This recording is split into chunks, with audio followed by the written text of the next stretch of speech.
for waiting. And now we welcome you to TNT Tabletop. So kick up your feet, enjoy the show. Here's your host, Tony. Hey everybody, how you doing on this? Well, it's a beautiful Sunday, but what's weird is, and I'm sorry about this. I am suffering on my internet connection right now. My download speed has been fluctuating between 60 and 200 megabits per second. My upload speed has been fluctuating between 0.2 and 12 megabits per second. So I'm in and out on a loss. This is kind of bringing me back to the days of Starlink. So anyway, which that lasted like, I don't know, the good connection I had with Starlink lasted like a month. Here it lasted 6 months? 5-6 months? Well, either way, it's probably just a bad day for connection, because it's weird because we don't have any overcast or anything. But anyway, everybody, welcome to TNT Tabletop. Like I said, we might end the stream early if it gets worse, because I don't want you all to be sitting through a stream that's just constantly buffering. But if you're not familiar with this, yeah, I can tell there's a little bit of latency issue here. But anyway, if you're not familiar with TNT Tabletop, we play a little game called, well, not a little, it's pretty damn big for a board game called Shadows of Brimstone. And this is just one of the many adventure books, because we're currently in the Blasted Wastes, which is kind of a rare place to be. Mad Max, if you're into Mad Max, that's basically that realm. Post-apocalyptic world and all that stuff. Mutants and everything. But anyway, if you're not familiar with Shadows of Brimstone, basically it's a game where take Diablo and put it into a Old West, feudal Japan environment. You're taking on like different types of Japanese mythology, or you know what? Hold on a second, I need to change the music here. There we go. The vocals are a little distracting for me, but anyway, so in this game, you're basically dungeon crawling, going through from adventure to adventure, or from adventure to town stay, depending on what expansions you have. There are lots of expansions in this game. To me, it is like it's my all-in-one board game. Like, and it sucks that to have this kind of game, because it's like I got all these other games I'd like to play. You know, I'd like to get back into Arkham Horror, possibly the Star Wars Outer Rim, Fallout, all that stuff. But it's like when I think about what I'm getting out of a game, it's like I get to level up. It's like playing D&D. You have classes, character classes with character skill trees and everything that you can go down, and it's just such a fun game. And I know it's hard to part from it. Whenever I think about streaming, I'm like, maybe I should play something different. I'm like, but anyway, so yeah, so you go from adventure to adventure, town to town, taking on monsters. There's well over 100 different types of monster groups. There's almost 30 different classes, and then you got the Journeyman class, which allows you to multi-class. It's just a big game, and their fourth Kickstarter should be coming out. Well, not coming out, but it should be in the first wave of releasing content later this year. So more stuff. Which is awesome, but at the same time, it's like, dude, I haven't even fought all the monsters in up to date. There are so many monsters to fight. But anyway, on top of playing Shadows of Brimstone, sometimes we paint on Tuesdays. For now, because I'm in the middle of moving, I won't be doing Tuesdays. I'll be only streaming twice a week for the next month. So Friday and Thursdays optional for me. Sundays I'm always gonna stream. Like, I love streaming on Sunday. But debating on who's coming around to play. Like, if nobody's out to play Shadows with me on Friday, like my buddy Tom, then I have people who want to play on Thursday. So specifically Mad Arts Treasures wants to play. So that's what I'll be doing, is basically either Thursday or Friday, but definitely Sundays. I'll always do Sundays. We'll always be playing our Season 2 characters on Sunday. I do want to pull up the nights, though, again. But anyway, so yeah, last adventure, we had to... Oh my god, my internet is suffering. But anyway, we had to... I'm just seeing the red numbers over there, and it's pissing me off. But anyway, on the last adventure, we took on... What did we fight? We left Bartertown, and we found some type of, like, an outpost of people that were suffering from probably radiation poisoning or something from the planet, from the blasted waste. And we have to kind of give them aid by going out and finding samples of what's called the life water. And apparently that was supposed to cure whatever they had. We went for medium. We could have probably gone for the large with how well we did on it. But we had to find the medium deposit, which was basically finding 2 clue tokens. And we found them instantly. Again, I'm beginning to think we should have gone for the large. We would have gotten permanent health and sanity if we had done that. But we might do that mission again just to get that bonus. But it was also... we made a lot of money off of it. A lot of rewards. But... so the first one we fought a group of tentacles. And then the second one we fought a full pack of the Sataris scavengers. I think they're called Sataris scavengers. Either way, they're the winged beasts that I hate so much. But we managed to lock them down. First round of combat. First turn. Our gunslinger walked up with the initiative 10 and blasted 3 of them out of the 6 of them away. That was pretty wild. So, we did the looting. We completed the adventure rewards. And now we're moving on to... Well, actually, if I remember correctly, we haven't yet to do mutations. So we do have to pull out the mutations cheat sheet because I'm pretty sure every single character mutated. Wonderful. So yeah, we're going to have to do that. And then after that, we travel hazards back to town. I got to admit, the thing I like about the Blasted Waste, love and hate, you don't get the full town effect you would from the other town expansions. So there's 2 different town expansions in the game. There's the Frontier Town, which allows you to, or at least how I play the game, as long as you're in the base core game, which is Derelict Ship and all that, you can actually go to the Frontier Town. The Frontier Town gives you a whole bunch of different buildings that give you different things you can do in town. And I tell this to everybody. If you ever buy Shadows of Brimstone, you ever get into the game, get yourself the core pack and an expansion for another world on top of that. Then after that, get yourself, for that core pack, whatever the town expansion is for that. So if you get the one for the Lost City or the Swamps of Jargano, get the Frontier Town pack. So this way, you get a lot more out of your town stay. Because you can actually do adventures in your town. So when you go back to town, you can actually do shootouts, you can do heists, a whole bunch of stuff. Adds a lot more to the town stay than just going back, gearing up, and going out. And like I said, there's 2. There's a feudal village for the Forbidden Fortress stuff, and the Frontier Town for the Old West. And then, of course... Then there's this, the Blasted Waste Adventure book, which has the Bartertown in it, which is what we're about to go to. And as I was saying earlier, and I got kind of drifted off a little bit, the thing that I really like about it is there are only 6 different types of buildings, and there's 4 plots to put these buildings. So that means your chances of finding what you're looking for are a lot better. The problem is you don't get the benefits that you would get from a normal town. When you go to a normal town, you have a blacksmith, you got both a church and a doctor's office. Places that you can do just about anything in town, as long as you get the building. Blasted Waste, as much as I enjoy the fact that I have a higher chance of getting what I'm looking for in the Blasted Waste camp, there's not nearly as much to do there. Specifically, there's a lot of upgrades that I want to get that aren't here. But I'm very curious to see what the temple does, and I'm hoping that we get the temple this time. And we probably will build our junk bot. So we're going to have to research that. Alright, so, without further ado, let's get ourselves back in. If I can do this right.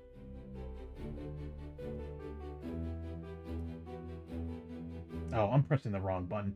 Oh my god. I've been doing this for like since August of last year, and I still don't know my own Stream Deck. Okay, we're not really in the Forbidden Fortress. We're in the let me see if I can pull up the card here. Well, we really don't need it, but I'll do it just the same. We're currently... Oh, I can't do it.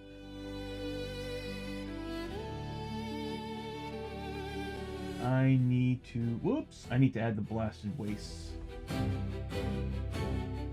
Yep. Okay. So... It's a world portal to another. I need to add a button that allows me to just change the whole theme.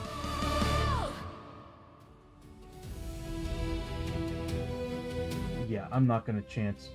It's going to take me forever to set that up. I shouldn't have changed it. Okay.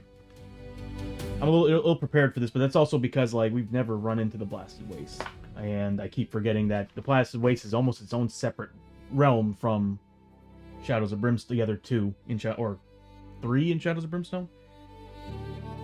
But anyway, so yeah, we're not in the canyons. We're in the Blasted Waste. I really do need to get that card up. I hate to do this. I should have probably prepared this before the stream. Oh! Oh, that was it.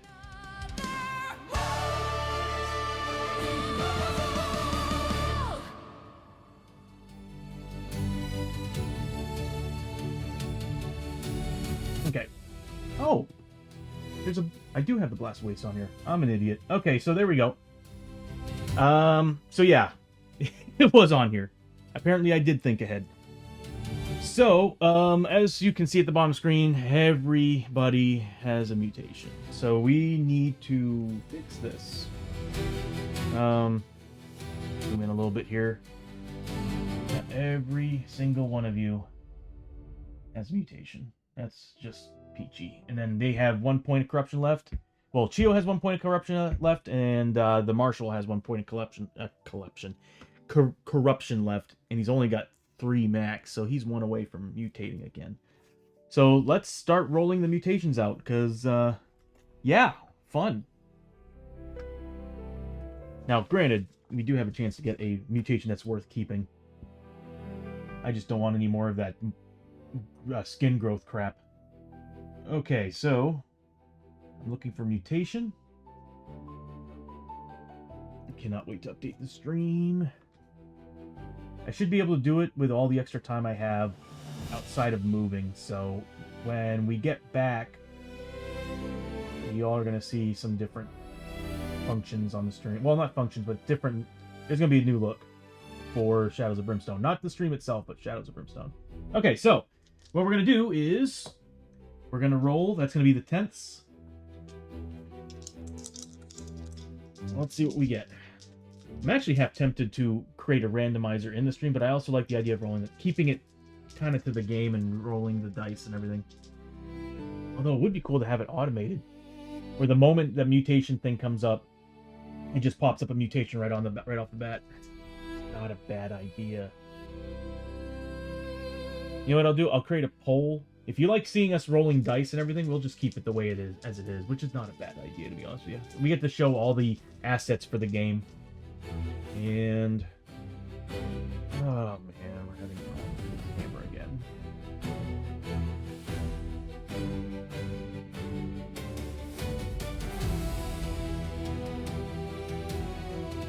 Okay, I don't think that's going to work well, but we'll try it. Oh, that's low. And low is bad. That was almost death, I think.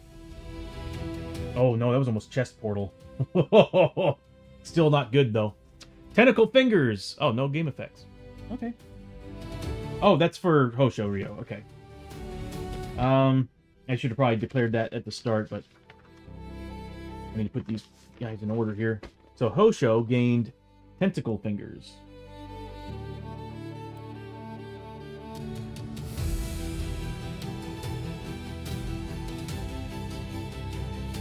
So that's weird. No effect. The Now, you might be asking, Tony, what's the point of the mutation if there's no effect?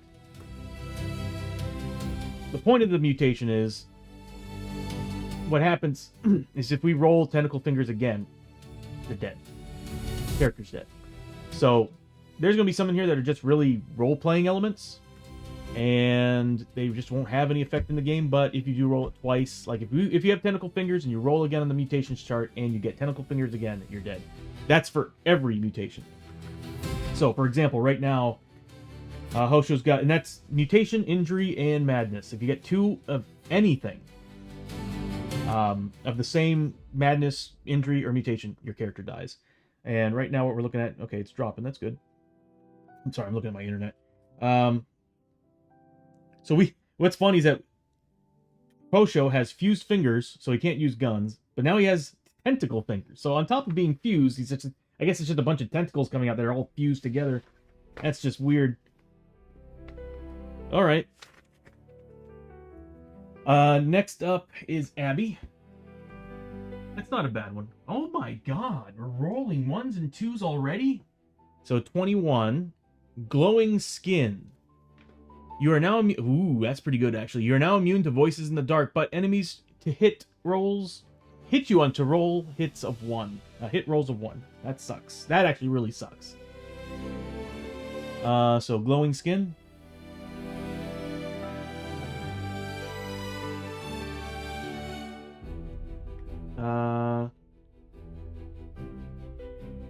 Ignore voices.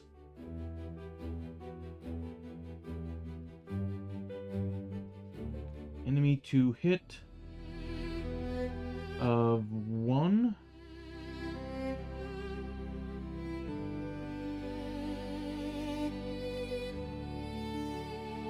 Are hits.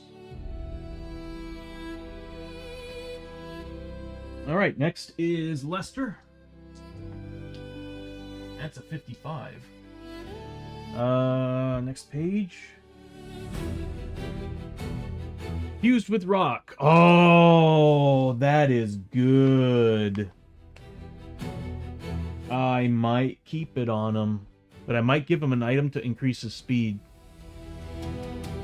So yeah, oh wow, it's -2 movement, not -1. I had this on I think it was my Enforcer last season, and I had to give him a whole bunch of gear to increase his movement speed, but either way, like, a 4+ armor save is so good. I wish that Hosho would have gotten that, or somebody who's more tanky would have gotten that, but I almost want to keep it. It's just, he's at a 5 movement, which would make him a 4 right now. If I can get him one more piece of gear, which I know I can trade up for. There's another character in here that has, yeah, is it Abby? Yeah, Abby's got a 6. Chio's got a 6, and she doesn't really need it.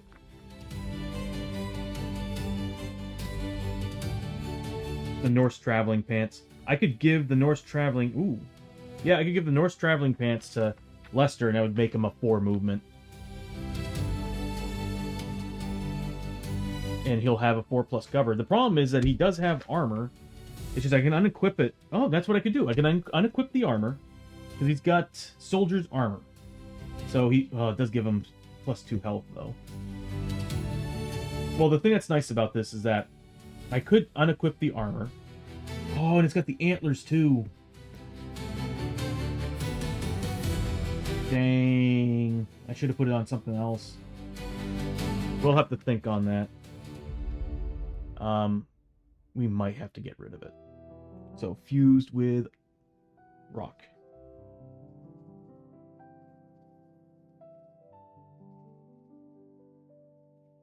-2 move.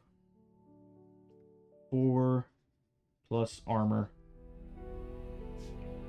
So movement is now down to a 3.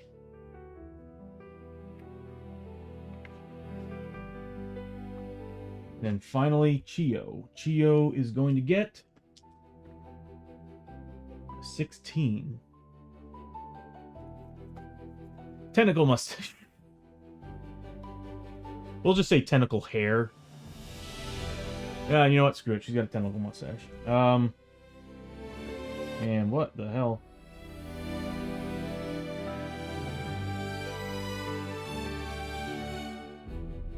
Uh, $10 less than normal.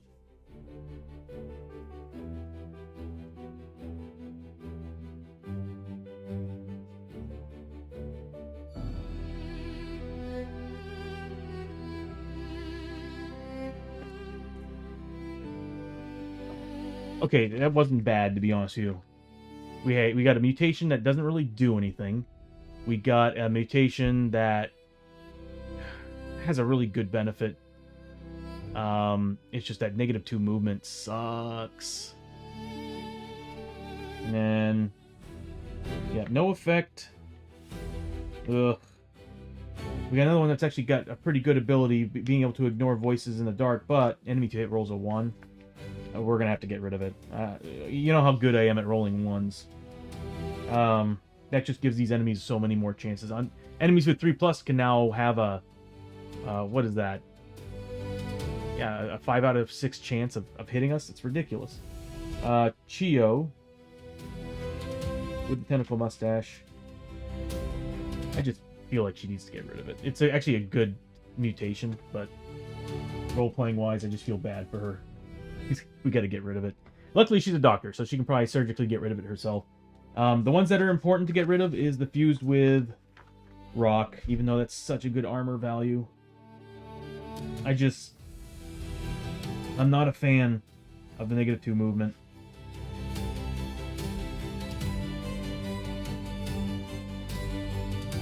Yeah.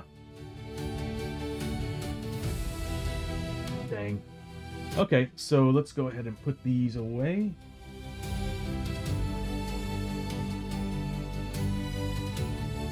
And let's change the music up while we're at it.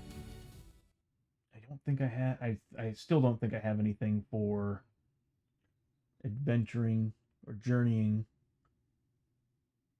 No, I don't. We'll just put on the Bartertown music again. But I need to fix them. Alright, so let's start removing mutations, or corruption. So, Hosho should be removing 5. He should be back to 0. Same thing with Abby. Now, Chio should be at a 1. So we'll remove 4. That's going to be a little bit loud for you all. Sorry. I do need to drop that down. There we go. And Lester is only going to be down by 1. I still can't get over the fact that, like, right off the bat, the game decided to remove corruption resistance from him. He's had some bad luck. We're low on money, too. We need to make some cash. Let me pull up our notes section to see what we have. If I remember correctly, we got a whole mess of good stuff.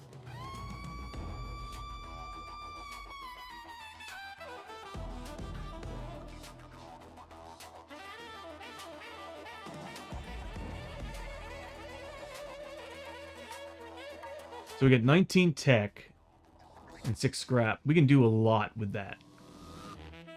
I gotta use that specimen jar. Instead of scavenging, I need to use the specimen jar.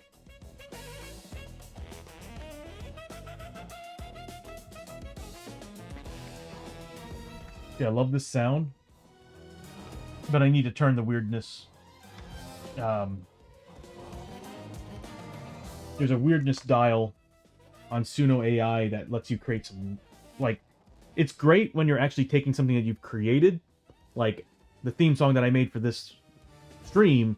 I pull in there and I use the weirdness dial to actually create sections that are strange, that are just weird.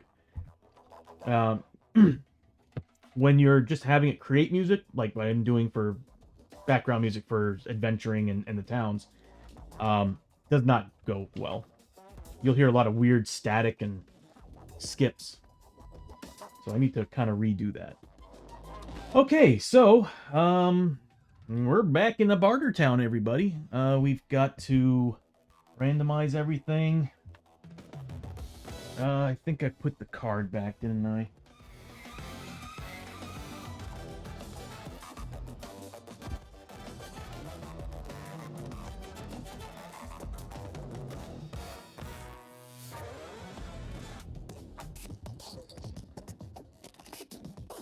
Hear it?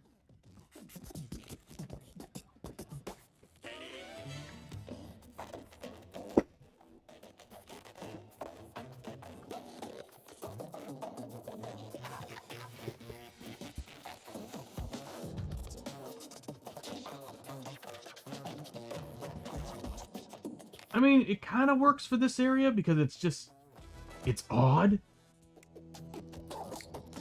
But it tends to overdo it.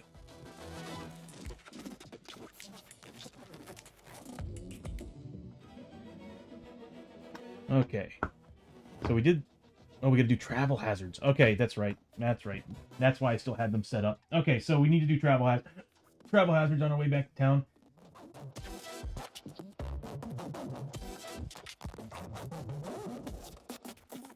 Again, it overdoes it. It's like a DJ who's found a click and they're like, I like this sound. I want to keep using it and everything. And it's like, dude, don't overdo it. It sounds cool in a couple spots, but when you're doing it the whole damn track, stop. All right. Sorry, I used to go clubbing all the time. For like 10 years, I would hear DJs do that with some songs where they would just kind of like create weird mixes and it just lasted the whole song. And it's like, dude, okay, it was neat for one section, but overusing it's too much. Okay, so we need to do the travel hazards on our way back. We can get rid of one of those notes, but I'll do that here in a second. I want to get through these things because they're usually the worst. Let's roll. We roll 2d6, add them together, and that's what we get for the travel hazard. And since it's a barter town, everybody's always generating a travel hazard. There's no dice roll to get an extra one. There's no dice roll just to get one. Everybody generates a travel hazard. Again, luckily we don't have a drifter. I actually one time thought about creating a party of drifters. Oh my god, that would have been the worst idea ever. Although, I would love to see a drifter gunslinger. The trusty pistol would be so cool. Oh my god, initiative 10 the first turn with an extra shot with the trusty pistol. Because on trusty pistols, any 6s you roll adds an additional shot. Up to 3. And outfit that with an inlay. I don't think you can outfit it with one. I don't know. Here we go. This is for Hosho. That is a 9? No. Hold on. I'm doing this wrong. Tenths. You know what? Let me pull the sheet up. Yeah, that's correct. So tenths is going to be the purple one. 61. Usually the higher the better.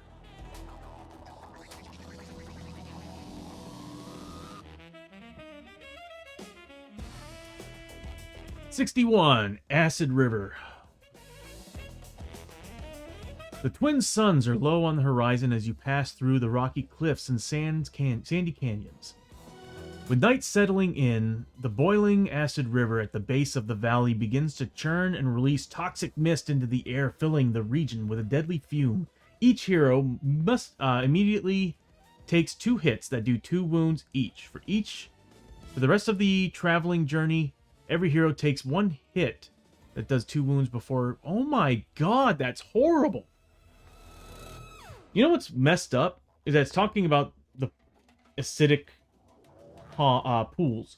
We're wearing masks. We're wearing masks, which is supposed to ignore that. There should be a rule in here saying that if your character's outfitted with a mask, then you don't get affected by it. Just like when you're doing a regular adventure. I almost want to house rule that, because we sacrificed spots on our characters for this reason. We'll just go with it. Okay, so every hero immediately takes 2 hits that do 2 wounds each. For the rest of this traveling journey, every hero takes 1 hit that does 2 wounds. So everybody's got a 4+ except for Hosho and Lester. Do we get armor? We do, because it doesn't say anything about no armor saves. So we can get armor. So that means that Lester gets his 4+. So I don't think anybody else has armor.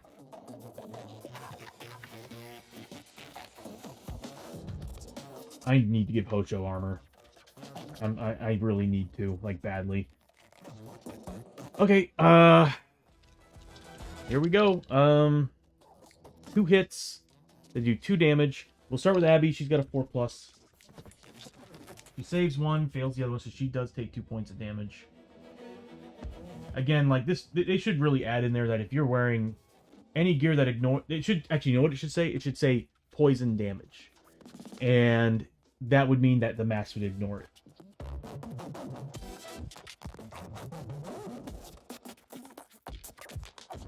That's basically what it is. So she's going to take 2 points of damage.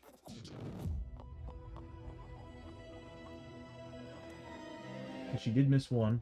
Next is Hosho. He gets a 3+. Saves both. Lester gets a 3+, and then a 4+ armor save because of the fused with rock. He's good. Chio is a... I think she's now a 4+. Yeah, she's got good defenses. She's a 4+ with a 4+ with a 4+ armor save. So, good thing she's got the armor. She takes 2 points of damage. Oh wait, I'm an idiot. 2 more. Okay, good. So I forget, armor is not the same as defense. It's per wound. So she does take 1 point of damage though. So again, if you're not familiar with Shadows of Brimstone, what happened was you always roll for cover first, which is basically your character taking cover, obviously. Hiding behind a shield or hiding behind a column, whatever. And then, of course, after that, it's defense, which is basically your character trying to dodge roll the attack. See how well they can dodge it, avoid it. And then armor saves is basically your character took the hit, and every single wound that that character would have taken from any of those hits is now counted against. So, for example, here we got 2 hits. We got 2 hits that we had to roll for. Yes, so we had to roll for 2 hits, which is basically rolling defense, because that's all we have. And then after that, it was, all right, well, any of those hits that got through our defense, we don't have to roll for every one of those wounds. So if one, like, for example, that would have been a miss, that would have been a hit. I mean, that would have been a, this would have gone through, this would have been dodged. This would have done 2 points of damage, so we have to roll for each wound from that one hit. If both those gotten through, we would have done 4. So that's just how armor works. Sorry if I made it a little bit confusing. It is getting hot in here. I'm going to turn the fan on. I'll be right back.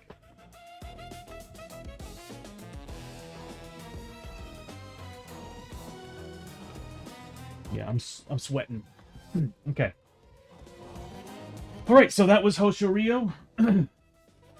Next is next we'll go to Abby's. So we got rid of Hosho's. We're now going to Abby's Travel Hazard. 54, which is still that page. Buried Warden. Tripping over something hard, you look back to see a cascade of sand pouring away from a massive form of a Mark V Warden robot rising up from under the dune. Its eyes flicker to life as it looks down at you with cold hate. Each hero must choose to do one of the following. Make an agility test to run and hide. If successful, you take no damage as you hide and wait for the warden to pass. If failed, take 2d6 hits. Or strength test. Make a strength 5+ test to try and overpower the warden as a group. If the total number of successes, which is a 5+, from the heroes making this test equals to or greater than the total number of heroes in the posse, you overpower the warden and shut it down. Each hero that made this test gains 25 XP. If failed, the heroes take d6 wounds ignoring defense. Yeah, I'll take that over the 2d6. Because we're not good at agility. Oh, actually, we're pretty decent. But we got a decent strength. I want to say it's a 5+. We should be able to do this. We got grit. Yeah, we got plenty of grit. We can do this. And I think we still have tonics left over. So, why not? So we'll start with Abby. She's a strength 3. We need to upgrade Chio's strength. So we need 5 pluses. And I got grit to reroll. I want to take this thing down. The XP would be nice. And we need 4 passes. So we got 3 characters with a 3, so that's 9. We got 11 chances to get 5 pluses. 4 5+. So we got 1 with Abby. I could grit roll. Yeah, you know what? She's only got 1 grit. How many tonics do we have? 1, 2, 3. I'm just going to spend the tonic. This way she still had the grit on her. So she's going to spend a tonic to re-roll that. 2 misses. That's an additional... Those are 2 passes. So we get 2 passes. Next is Hosho, who's also a 3. He's going to spend a tonic.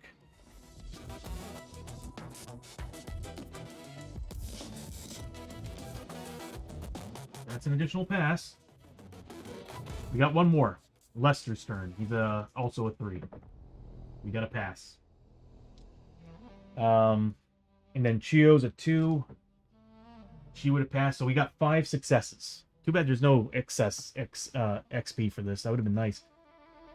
So, remember hero making the equal to or greater than number of heroes in the posse. You overpower the warden and shut it down. Each hero gets 25 XP. I don't think I have a do-all for that. I do not. So I'm going to have to do that one after another. Bear with me here. 25 XP, correct? So Hosho gets 25. Abby gets 25. Chio gets 25. And Lester gets 25.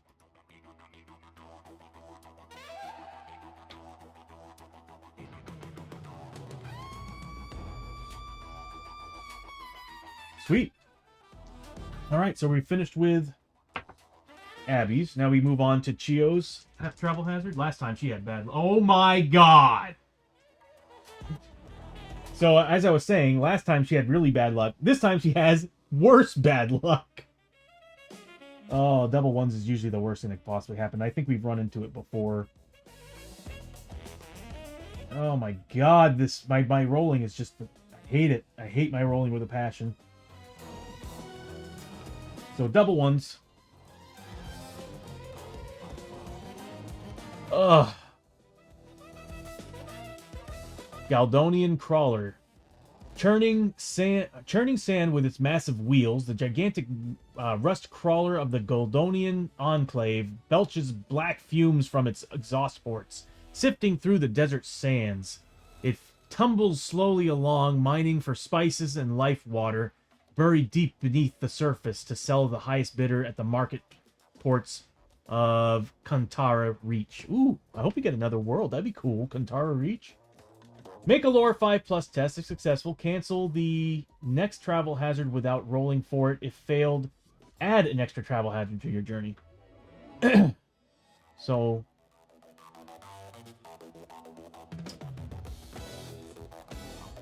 Is it everybody or just the character? I'm guessing it's just the character. Luckily, Chio, I think, is a 4. She's a 3. Oh, no, she is a 4.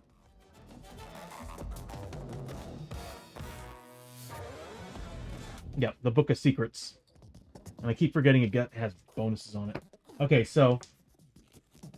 she's a 4 lore. She does have a tonic. And we need a 5+. We got it. We passed twice over. So...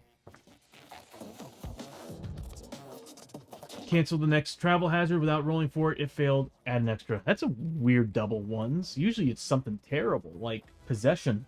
Alright, so we can't... That finished. That's done. And on top of that, because we rolled double ones, and apparently it's actually pretty good, we canceled the next travel hazard. Yes! Okay, let's start building the town.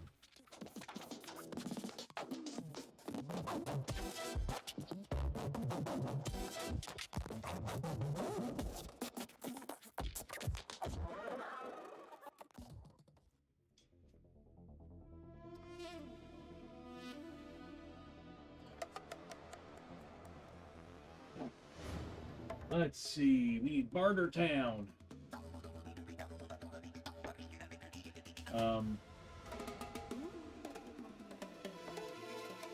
Did I leave it over here? I sure did.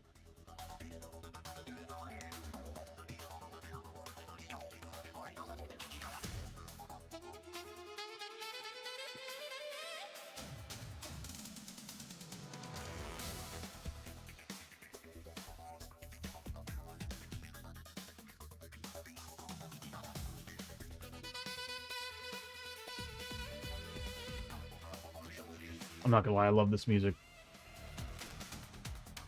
And it's so fitting for such a weird place. Bishop! Do you want to feel the real? Is it the Snowman song? I forget how that goes. Whenever I think of the Snowman song, the only one that ever comes to mind really is, I don't know if you remember it, but Cannibal the Musical with Trey Parker and Matt Stone. You know, let's build a snowman. We can make him our best friend. That movie is so damn funny. Spadoinkle. Yeah, best not to get in your head. Very, very true. Like it's kind of there. It's been a while since I've heard it though. Okay, we got a lot of fun stuff to do here. Since we're at a campsite, there's no hotel. There's no hotel in this fine establishment called Bartertown in the Wastelands. We're stuck dealing with campsite BS. How you doing, Bishop? Good to see you, bud. By the way, loving the tentacles. Loving the tentacles. It's obvious you're putting some serious work into it because I really, really like the detail work you're doing. I'm actually a little jealous. I just don't... My thing is I don't have the patience to do that anymore. I'm at the point now where it's like, wash, dry brush, wash, dry brush, wash, dry brush. I'm like, just, that's me now. Ugh, I just don't have the time. Not the time. It's not so much the time, it's just the patience.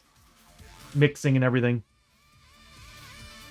It's too bad because, like, when you do that, you can make beautiful work, like what you got going on with your the tentacles you're making. I really love how they're turning out. I really do. Oh, and favorite expansion. I saw your post earlier. I didn't get around to answering it. Oh, you're doing the bear? Hell yeah! Awesome.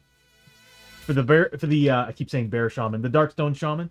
I keep thinking Conan, the Conan Adventures, the Conan online game, where that I don't know if you all saw that video of the bear shaman. It's pretty damn hilarious. Where the guy's like trying to show you how to be a pro bear shaman, and in the end he gets his ass kicked. It's hilarious. I need something. I don't know what it is, but they're... Oh, here they are. Okay, so I did kind of already shuffle these earlier. But yeah, getting around to your question earlier on the Discord, you said my favorite expansion... I forget what it was. Was it favorite, like, world expansion or favorite monster expansion? I need to look at the question again. I didn't get around to answering it because I was in the middle of trying to get the stream running and I was having issues with the internet. Let's take a look.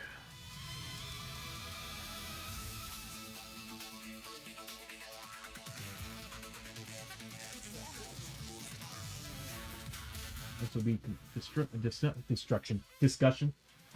Since you pretty much have everything. Which adventure set do I like better? Okay, yeah. It's a tough call. It's a tough call. Because to me, they both really enhance both of the first core sets. Like, if you go with Valhalla, it adds more to the library and Targa Plateau. If you go with, I'm gonna say, when it comes to favorites, probably based on the world, I love the Targa Plateau, and I think the Norse one was more exciting for me to get more stuff for the Targa Plateau because I've always loved the Tundra. They're both on sale. I will say this, Bishop. The cool thing about it does add more classes, but they're not great. Although they might be with Journeyman class, though. They might actually be good with the Journeyman class.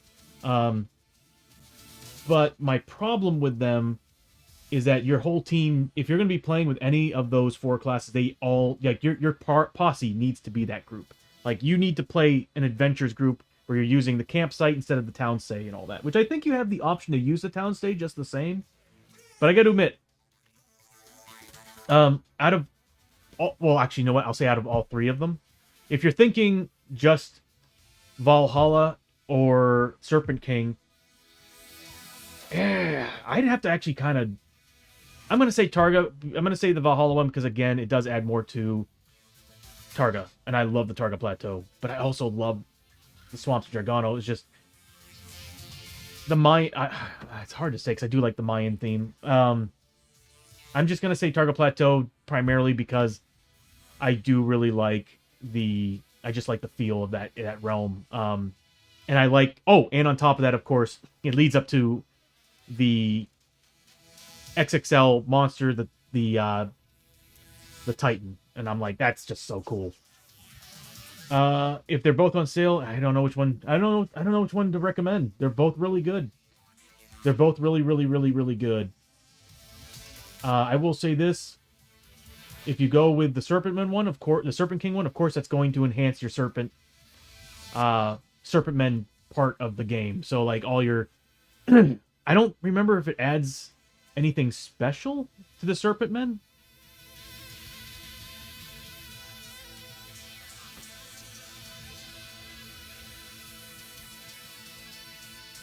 Yeah, they have their own decks, their own loot scavenge deck. I think. Let me take a look. Because if I remember correctly, you can find pelts and stuff, and I think that is its own loot and scavenge.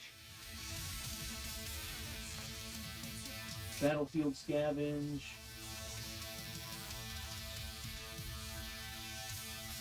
Yeah, I have all my scavenge and stuff together. I don't have. I'd have to go digging through it, but I'm pretty sure they have their own loot and scavenge for each one because you're playing a little bit differently than the typical Shadows of Brimstone if you're playing the actual adventures thing. Which, if I remember correctly, Wave 3 coming out soon is going to actually finally add the ocean battles. So like you got a boat template that you put on the table, and it's supposed to be. I think this is kind of like how they built or how they were leading into the Hell Train. Was you're on a boat and you're attacking things that are off the ship. At least that's what I remember seeing. I saw a couple pictures and I was like, that's cool. I just wish they did a little bit more with the Tredarans. I will say out of if you're going to talk about all three of them, the Tredaran one was the one I was the most excited for. Because, one, I love Tredara. I think Tredara is like one of the... It reminds me too much of Killzone. And I love the Hellgast. And I was like... When I saw the Tredaran Strike Force, I was like, oh my god, yes. I was dying for that. And I did play with them on the stream. I played them in Season 1 for, I think, 3 or 4 adventures. And it was awesome. I loved it. I'll come out and say it. The roguelike aspect of actually building up your campsite, spending money and Darkstone to upgrade, was one of the coolest things ever. I loved it. Like, I felt like that was a good alternative to going from town to town. Because going to town, you're not always going to get what you're looking for. Here, you're upgrading to get what you want. I loved that. And I think the both expansions do the same thing for Serpent King and the Vikings, the Valhalla. But yeah, I'll probably say, just for coolness, it's going to be Valhalla. Although I do, oh my god. I love the Spanish Fort tiles. And the Spanish Fort's so cool. I guess that's the one thing that it's got over. Well, either way, both of them still add a whole new starting area. So you have the Norselands for Valhalla, and you have the Spanish Fort for the Serpent King. And then, of course, the other sides are Swamps of Jargano and Targa Plateau. And I think I think that's the one that added the library. I could be wrong. But either way, they're really, really good. I won't play the adventures characters unless I'm actually in a full group of a full team of that adventuring class.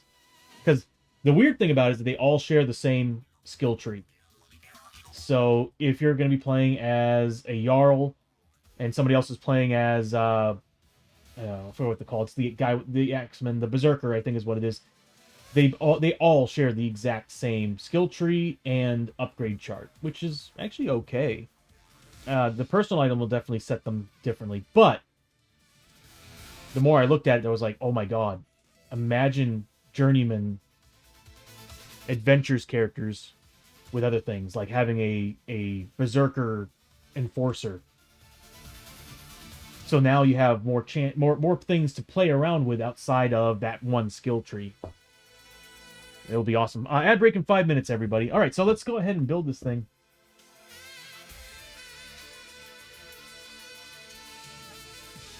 What's up, Bishop?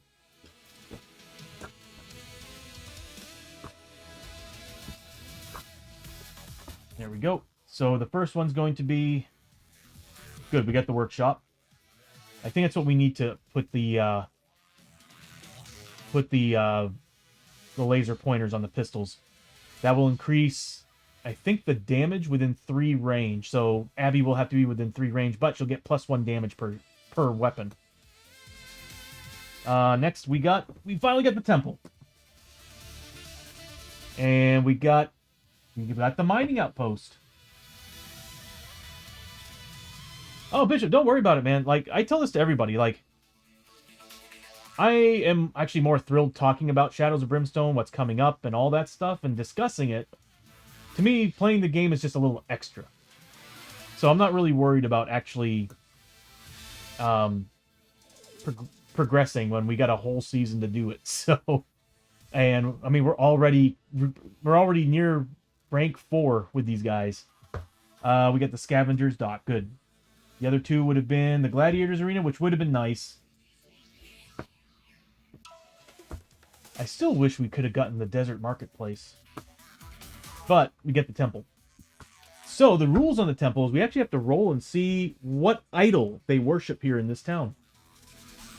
So let's do that first. Actually, what's the first thing we need to do here? First thing that I need to fix this camera. Give me a second. Not straight. There we go. Sorry, it just bothers me.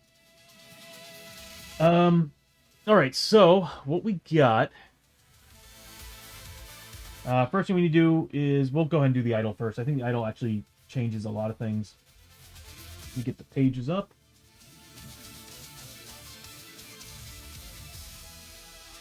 Alright, the first time any hero visits the temple and town stay. Okay, so we are going to visit that, because I'm dying to see what the temple's all about. We also need to build that robot. Because we've got 4 upgrades.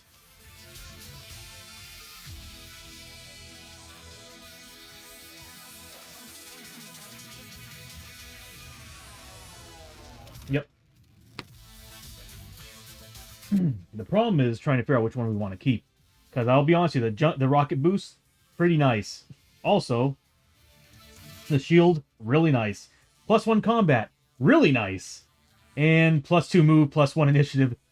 That is like a must, in my opinion. So I'm thinking these 2 are like there's no negotiation. These need to happen.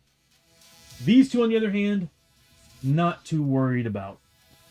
So what I'll do is I'll put up a poll. You all can decide which one of those 2 we're going to keep, and the other one's going to be turning into a bot. So I'll go ahead and put that up right now, and then I'll set up the rest of the street, the rest of the town, and we'll be good to go.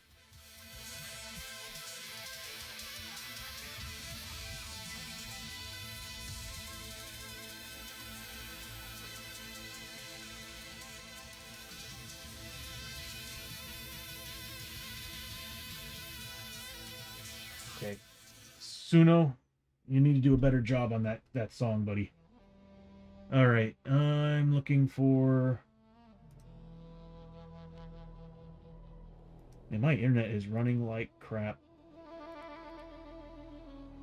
Yeah, I was hoping to double stream today, but when I was fluctuating between a 0.2 and a 12 megabit per second upload, I was like, it's saying, yeah, I can't do both. Let's see, poll.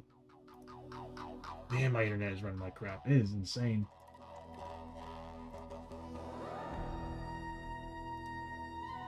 New poll.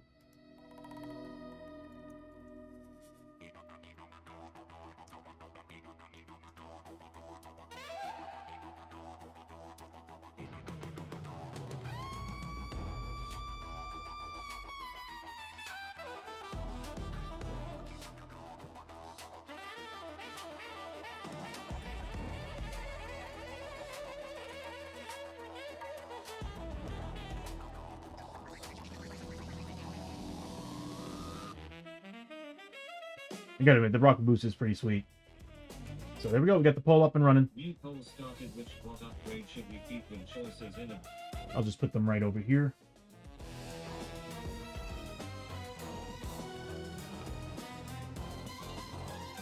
Okay. After that, first thing we need to do is campsite hazards.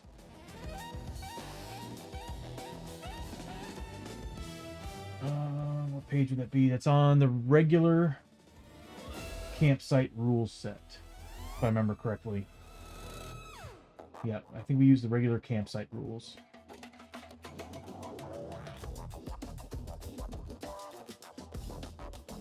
That started. Take a break. Let me just make doubly sure here. But I could have sworn we used the standard town rules for campsite stuff.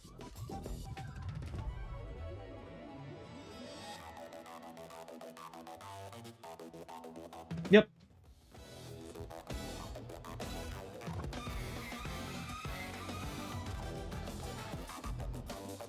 For the normal town. Okay, so there we go. Everybody's... It'd be a good idea for me to keep this here, to be honest with you. So everybody needs to make a campsite hazard roll. That's not it. It is this one. That's it. Campsite hazard chart.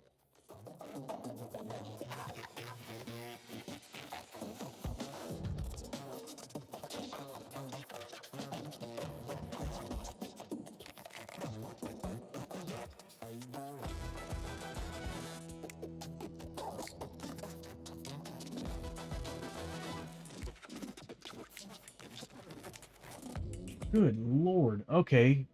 Alright, let's do this. So which bot upgrade should we keep and the winning choices? Shield upgrade. Alright, so we're keeping the shield upgrade, and we're going to use the rocket boost to make the robot. Yeah, this item may be used to construct a junk bot. See reference.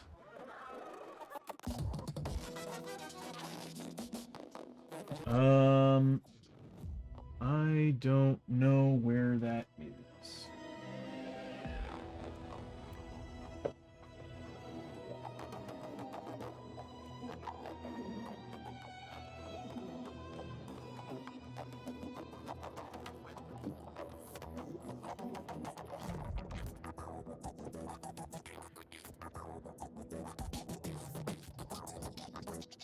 I am missing the junk bot card. I'll be right back.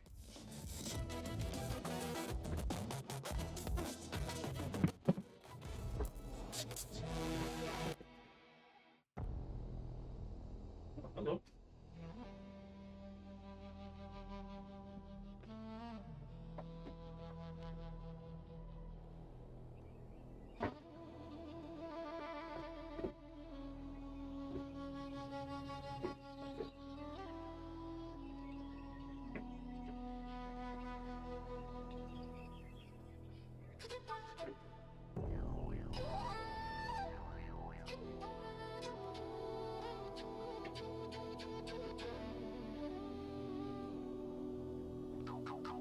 Welcome back from the ad break.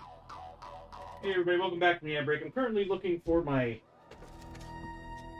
junk bot reference card.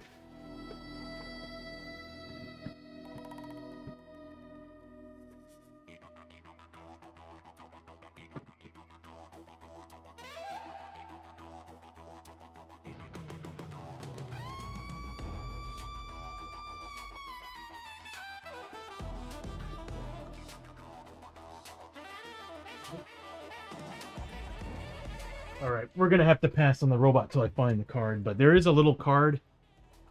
And I remember having it out at one point. I just don't know where I put the thing. For all I know, it is right in front of my face. So, we'll hold on to these for now until I can find the dang card.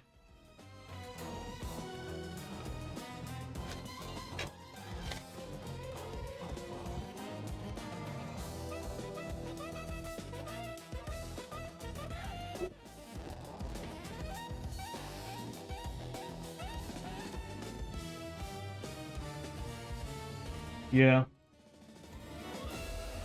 Like I said, for all I know, it's in front of my face somewhere. But either way, well, I really want to build them. We got all the parts.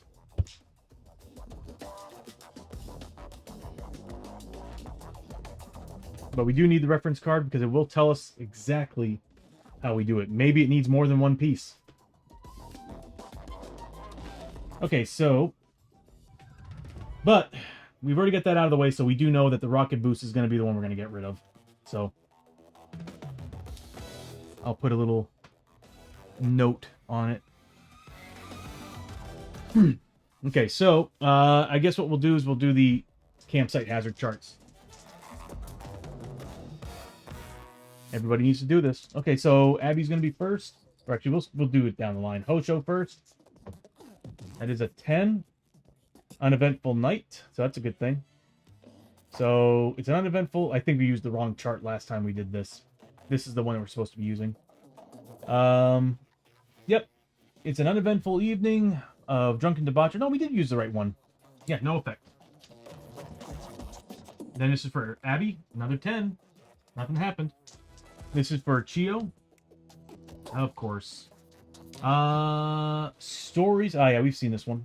Stories of terror. Getting sleep in your tent is nearly impossible as the drunken prospectors tell stories or tales of terror around the campfires nearby. Many of their stories sink into your mind, leaving you shaken to the core. Make a lore 5+ test to avoid lasting nightmare. She's got a 4 because she's also got that book.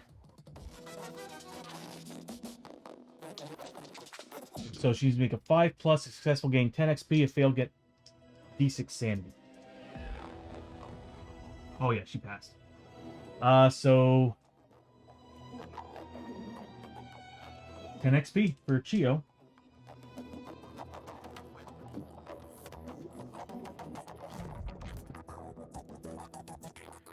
And then finally, we've got Lester. We rolled a 7. So uneventful night. Awesome. It's not that bad. As long as you roll a 6+ on 2d6, you're good. Holy crap! Velvet Knight is now followed. Velvet Knight, thank you for the follow! Welcome to TNT Tabletop. I hope you enjoyed the stream. But yeah, as I was saying earlier in the stream, we primarily played this game that's called Shadows of Brimstone. If you're not familiar with it, it's basically a dungeon crawler, just like Diablo, but in the world of the Old West, feudal Japan, taking on the horrors of Lovecraft and mythology, all that stuff. It's a whole mess of different types of monsters, worlds that we can go to, almost 30 different classes you can choose from, and they recently released the Journeyman class, where you can actually multi-class different groups. So it's a lot. There's a lot you can do in this game. Always happy to see board game streams. I'm familiar with Brimstone, never played it, but know about it. Awesome. Well, welcome. And I hope, like right now, we're just doing the town state part of this. With it being Barter Town, there's not too much to do here, so it should be pretty quick. We should be able to do this and then move on to an adventure. So if you stick around, you might actually be able to see us go back to the Blasted Waste and start fighting some monsters and leveling up, which actually we're pretty close to leveling. But as you see on the stream, I actually built this thing to feel more like a video game for viewers. So that... Hold on a minute. I gotta navigate my stream deck here. So you can see all our what we have, the player plates at the bottom of the screen that have our health, sanity, corruption points, XP, everything. So this way, when you're following along, you can actually see what's going on. I'm actually building a whole new look for this. It's almost done. I just have to finish up all the graphics, and then I'm going to be adding some animations to it, then pulling it into OBS and reprogramming it a little bit, because I'm planning on adding just about every little thing that's on the character sheets.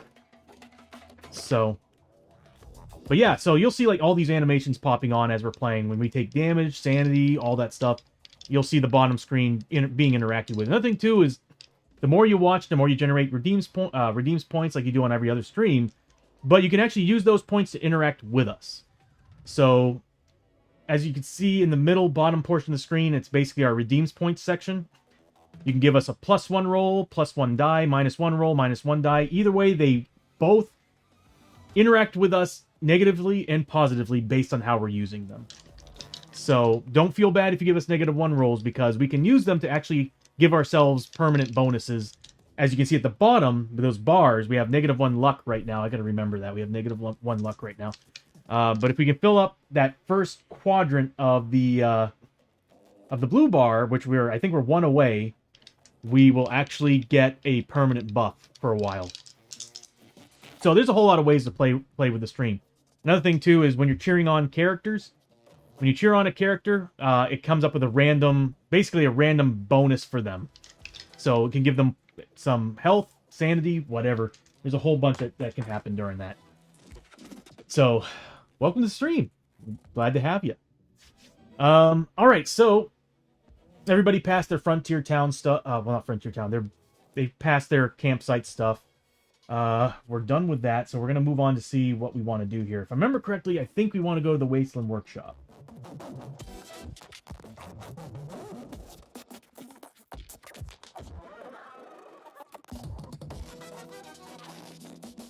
Yes, the laser scope.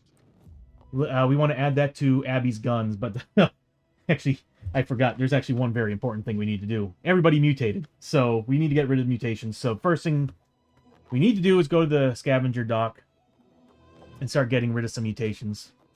We do have... No. It would cost me a lot of money to do that, so... No, it's $200. Do we have any? Chio has 2 points of grit. Okay, so Chio will get rid of... Okay, and so Chio has 2 points of grit, so she's a Frontier Dock / Traveling Monk. So, as you all know, we're playing with Journeyman characters for Season 2, and it's been pretty wild. They're powerful, but since she's a Frontier Dock, she can actually perform surgery. So what we're going to do, once per town state and once per adventure. So we're going to go ahead and do that. It's going to cost 1 grit. So we'll spend 1 grit from Chio.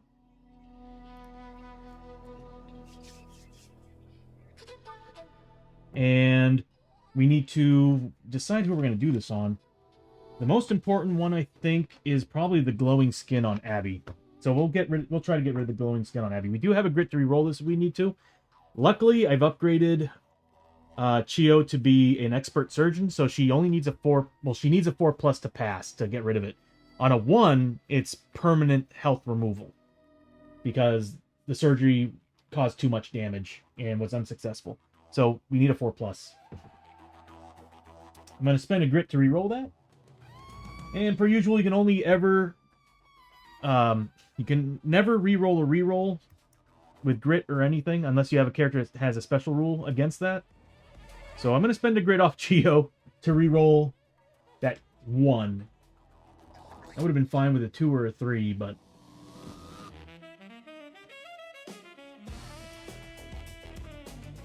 Off to a good start.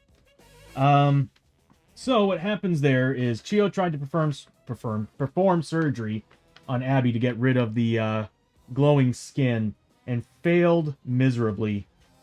Which, what that does is remove 1 health permanently from Abby.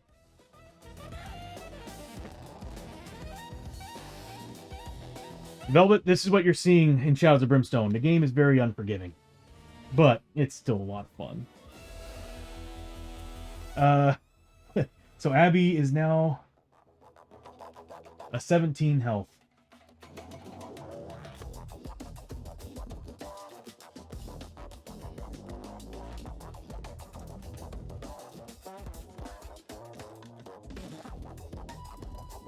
Hold on a minute. Did we refresh everybody at the end of the last adventure? I don't think we did.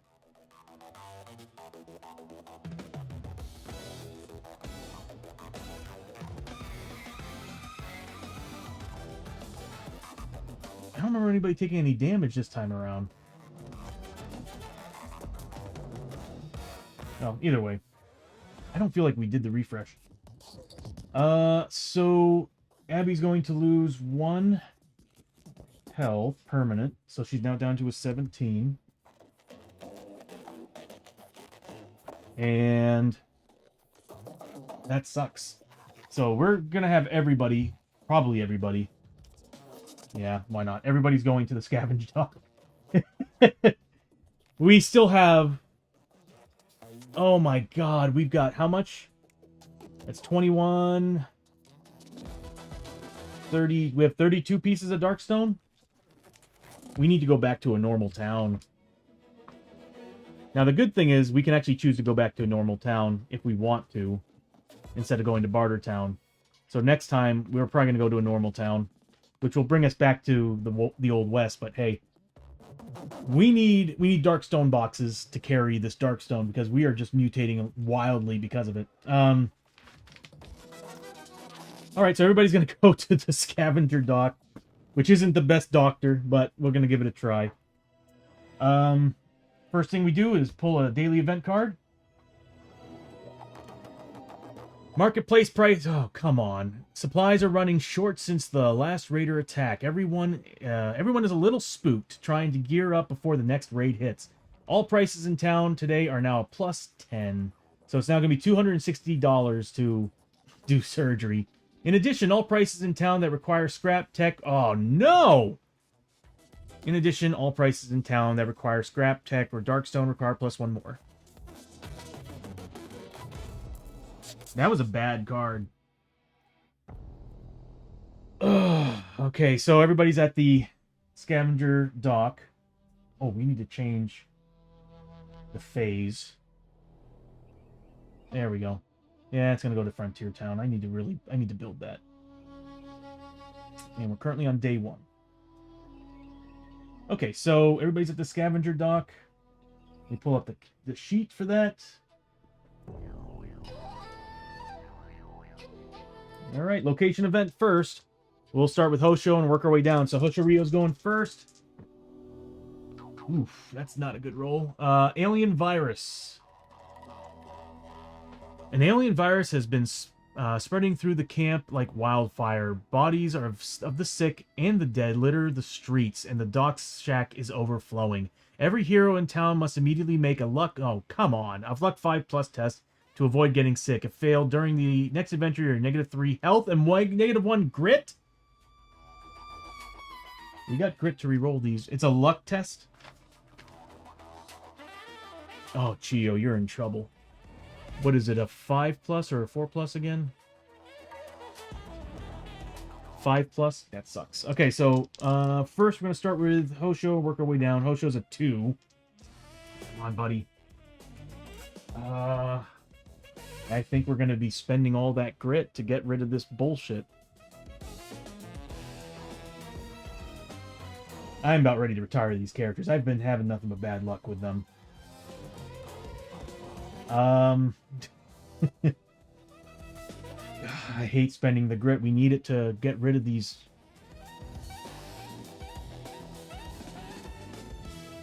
This couldn't have been worse. This couldn't have been worse.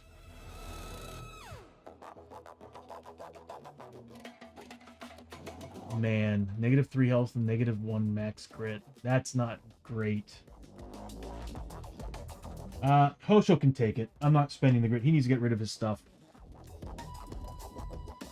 So, I guess I'll put it in notes. What's number 2? Lester, specimen jar. That's important.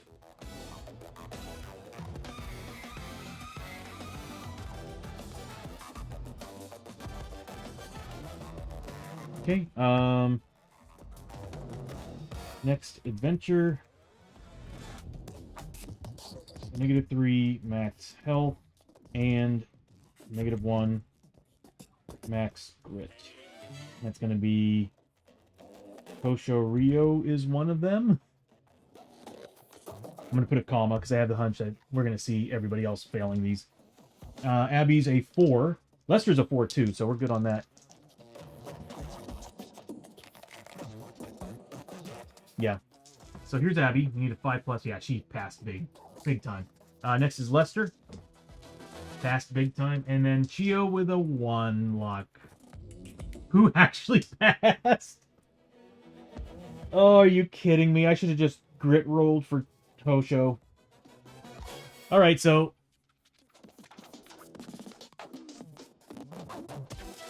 It's like 2020 all over again. Yeah. Right. And we're wearing gas masks, too. They don't seem to make any difference. That's one thing they should have added to this game. If your character is equipped with a gas mask, then poison shouldn't be a problem. I mean, it says it on the actual card, or the rule card for the gas mask, any poison damage. But I guess that it doesn't work for this. I guess it just kind of crawls through everything. All right, so I think we have a tonic that we can spend. So if you're familiar with D&D, grit is basically like fate points in D&D, where you can you spend it to re-roll a roll that you just did. And you can never re-roll a re-roll unless you, again, like I said earlier, unless you have a character that actually has that rule. And tonics are basically bottled grit. So it's a good way to store up grit when your characters only have max 1, like Hosho right now. Dang. Okay, so that's only the first location event for Hosho. If we roll a 4 again, I'm going to lose my mind. And everybody's going here.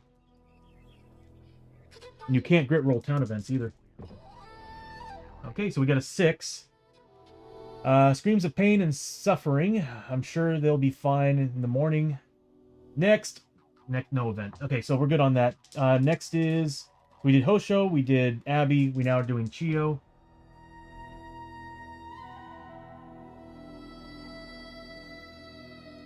I shouldn't have had everybody go here. Come on, man. Is that really a thing? We need to get out of Bartertown. This place sucks. We're going to start with Hosho and work our way down. Hosho's a 2. Hold on, let me reread it.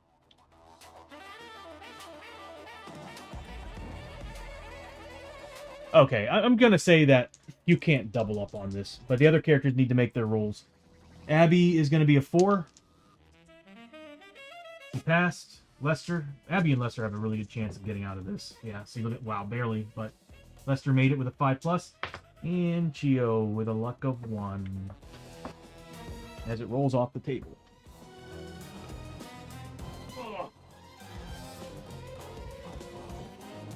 I'm going to grit roll that. Now, well, what's her health? It's not good, if I remember correctly.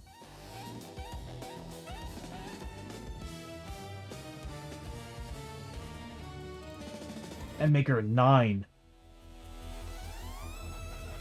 I'm gonna grit roll it. Oh, no. I need potions. I need frickin' potions, man, to make these... I need side bag. There's a lot I need on these characters, and Bartertown just doesn't have it. We need to go back to a normal town.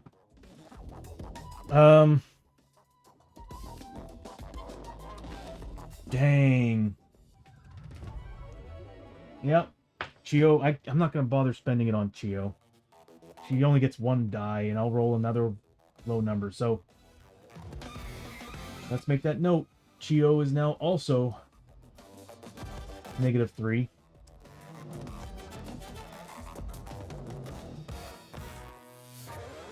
And that's lame. Alright, so next is finally Lester's.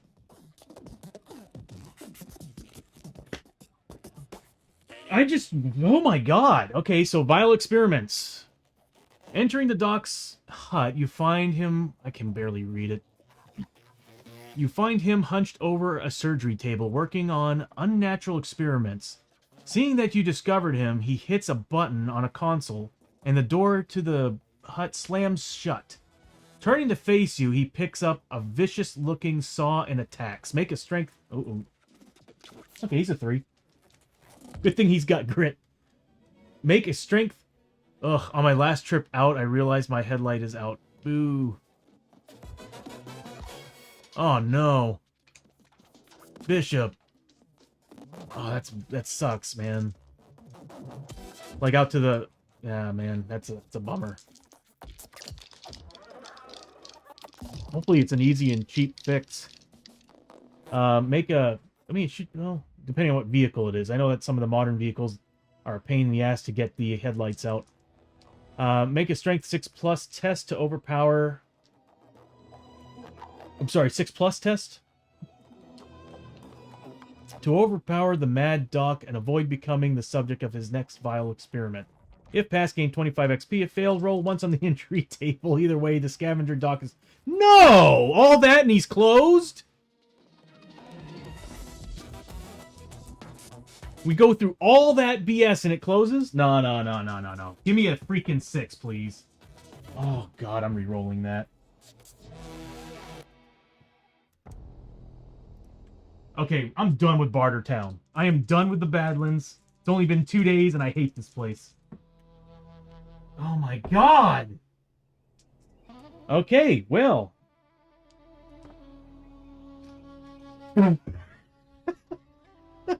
That's so stupid.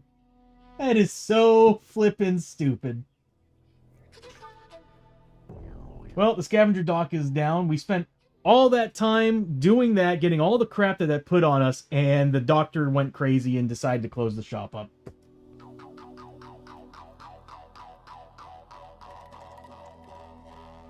These characters, seriously, have some of the worst flipping luck. My Season 1 characters, no problem. It was a very easy season. Season 2, these guys are just...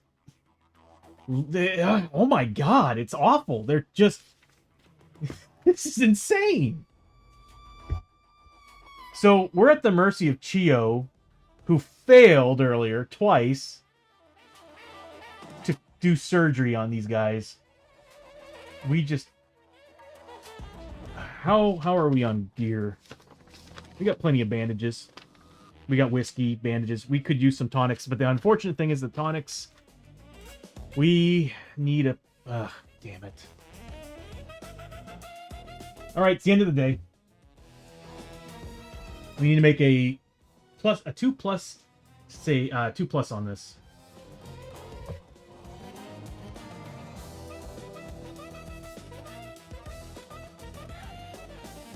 It's the regular town one, right? I hope I do too, Bishop, because with how I'm rolling right now, we're going to need the junk bot. And I know it's here. It's just amongst the clutter of all the Shadows of Brimstone content that I have laying around. What's crazy is I remember it being on that table, and I think I moved it somewhere, probably in that box, but I'll find it tonight. Yeah, if I remember correctly, we're still at the mercy of town event chart is the frontier town. Basically changing the words of demon out for raiders. Alright, so let's go to the towns. Hazards and events? Yes, it is. Let's see what happens.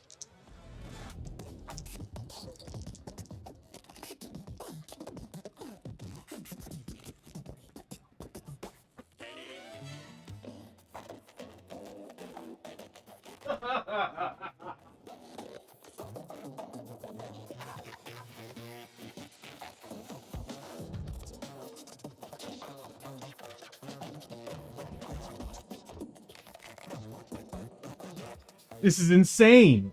This is insane. Raxy, thank you so much. I need to start using them because this is insane. I am having some bad rolls today.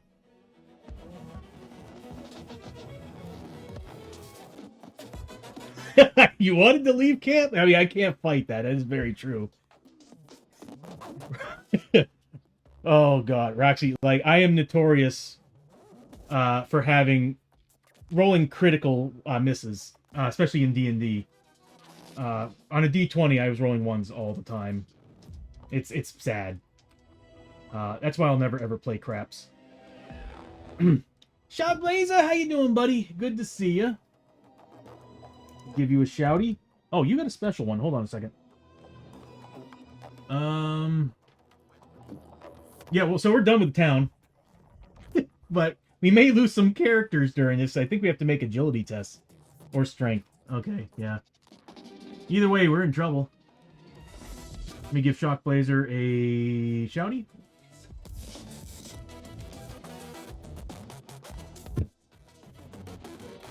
Back up anymore. No, Okay, no here we backing go. up.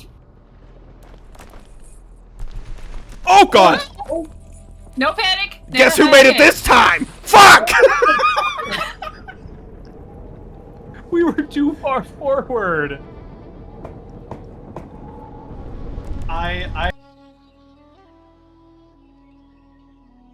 That was quite the fall, Shock. Damn. Yeah, everybody, I highly recommend following Shock Blazer. He's a lot of fun. I tend to play Repo and a few other games with him. It's a good group, literally a good group. If you're into watching a bunch of chaos, that's what you're gonna get with us. But doing good, Shock. How you doing, bud? All right, so we need to make some tests. So I guess I'll read it. It's not really a. Well, would it be a Void Twister? Let's see. We're on a. I wish they actually made a chart for this, for the Blasted Waste, to add a little more fluff to it than a Void Twister. But I guess a Void Twister would make sense. Okay, so a Void Twister, which is one of the worst things. No, it is the worst thing. A Void Twister sweeps through the town, annihilating it in a flash. Livestock, buildings, and we didn't even get a chance to do anything at the docks office. The docks office shut down. The Void Twister came in and destroyed this place. On top of that, it's already been raided. Wow, what a bad town. Livestock, buildings, and people are swept away right before your eyes, and it's coming toward you. Every hero in town must make an Agility 5+ test or Strength 5+ test to avoid or resist the power of the Twister. If failed, the hero is swept away, broken and battered, they are killed. Now, you can... if we go back to a regular town, like a feudal town or a frontier town, you can go to the shrine or the church and res your character for, I think, 500 times the level of the character. If we fail these... I'm probably going to pull the Knights out and say we're taking a break from Season 2 characters for a while. Chaos Generators, that's right. Oh wow, that was a wild stream. If you like chaos and constant laughing, you will enjoy Tony and I playing together. Yeah, our whole group is a lot of fun. Usually, it's me and Shock and people babysitting us. So... let's start making some tests. Abby, her agility, it's agility or strength? Okay, so Abby's a 3 on both. Hocho's got a 4 on agility, so I'll use his agility. Lester's got a 3 strength. Oh god, Chio. Okay, luckily she's got... somebody's got a tonic. Somebody better have a tonic. Okay, good, we do have a tonic. So Abby needs to make a 3+, 5+ on 3 dice. She got it. So Abby managed to escape. Hosho Rio is also a 5+ on 4 dice because he's got a 4 agility.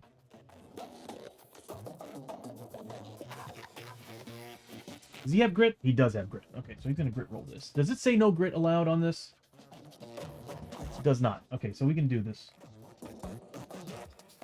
We're spending all our grit because this town was destined to be the worst. Yeah, he passed. Good.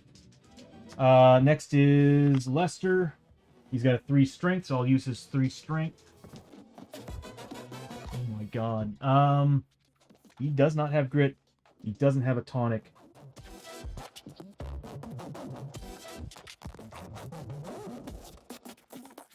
We might have lost Lester. Oh! We got the canteen. I'm going to use the canteen. But that's going to count towards the adventure. That sucks. So we'll re-roll that. We'll roll that with the tonic. The canteen is on Chio, so we'll use the canteen. I keep forgetting we have that damn thing. Okay, so we'll re-roll that. He passes. Now the one that matters. Our doctor. Okay, Chio's got a 2 agility and a 2 strength. Come on, Chio! She got it. So everybody survived. Lester almost died. We'll just say that's, I don't know, Hosho pulled him out from whatever was about to happen to him.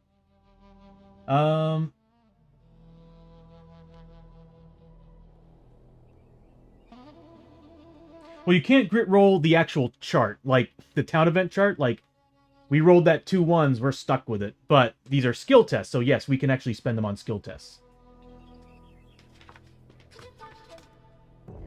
Yeah, because it's you should be able to actually spend a grit on any skill test whatsoever, unless it says no grit roll on it.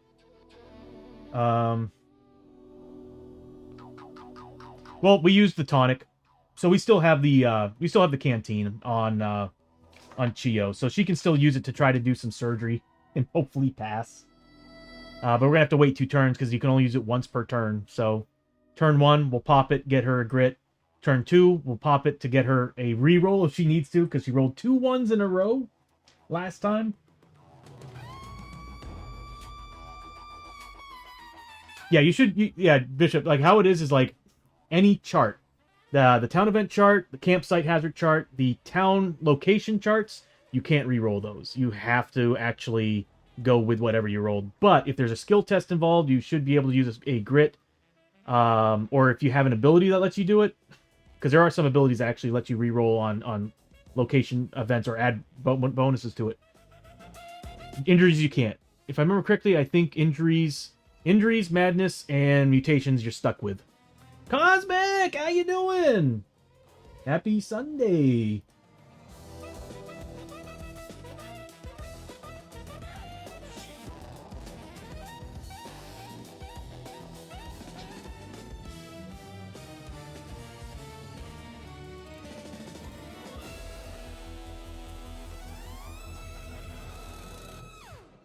That's me.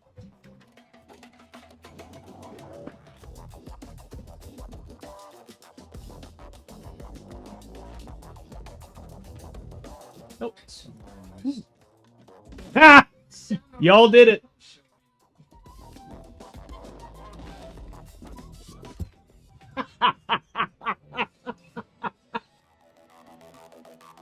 Yeah. I couldn't resist it. You all chose the traditional... When we did the upgrade, and you all chose the traditional makeup, I was like, you know what? I'm doing it. I'm doing it. Hosho's going to be in drag. Alright, so Hosho is now a 21. God, we had some really bad luck. Did we even get to do anything this town stay? It got destroyed. The doctor tried to kill everybody. Everybody got... Like, 2 people got poisoned. That's insane. Alright, so what we're looking at is we're now at 21 max health on Hosho Rio. Was that a D3 or a D6? I didn't catch it. Well, either way, we get 1 D3 back for that cheer. 3 points. Putting Hosho back up to max health. Thank you, Cosmic.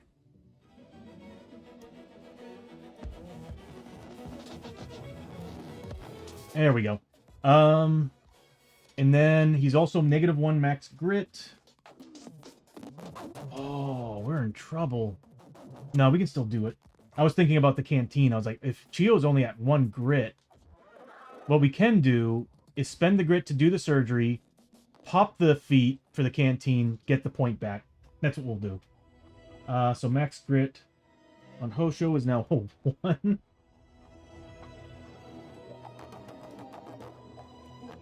And then Chio is also -3 health.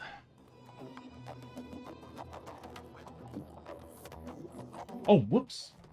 -3 would put... Oh, God. She was at a 12, right? So that's going to put her at a 9.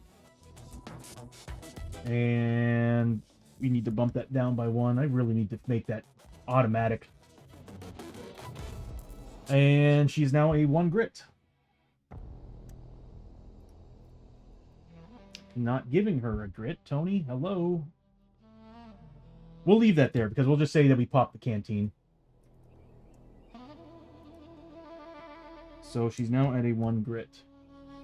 I've been doing this for months and I still don't know how to navigate my own stream deck. Isn't that sad? That's interesting. Well, That was quick. We got all the tech we need, and we now can't do the Wasteland. Oh, man. I want to upgrade. Wow. Wow. We didn't even get to do the temple. I would have loved to have gone here to get those upgrades. But, you know what?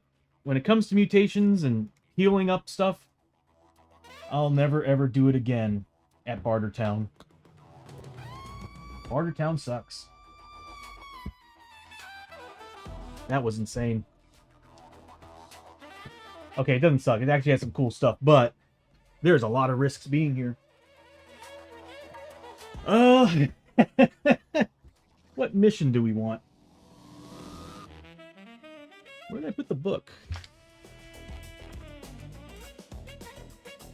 I want to do something where we can get out of here. So, probably Missing Patrol. We didn't do Missing Patrol yet. It is the first mission. The last one we did was Water of Life, which was really good. We got a lot of stuff in that mission. But we could do... Well, I don't think...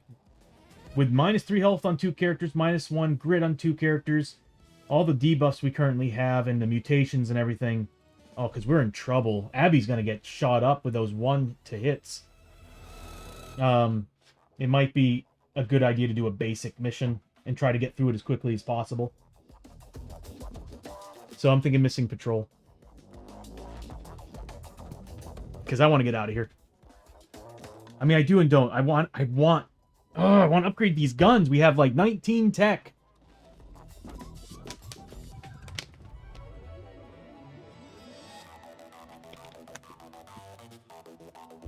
All right.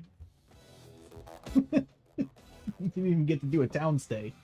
That's messed up. Okay, so what we're looking at here is Missing Patrol. Because I had to leave early yesterday. Did you successfully complete the Waters of Life? Yes, we did. Yes, we did, Raxy.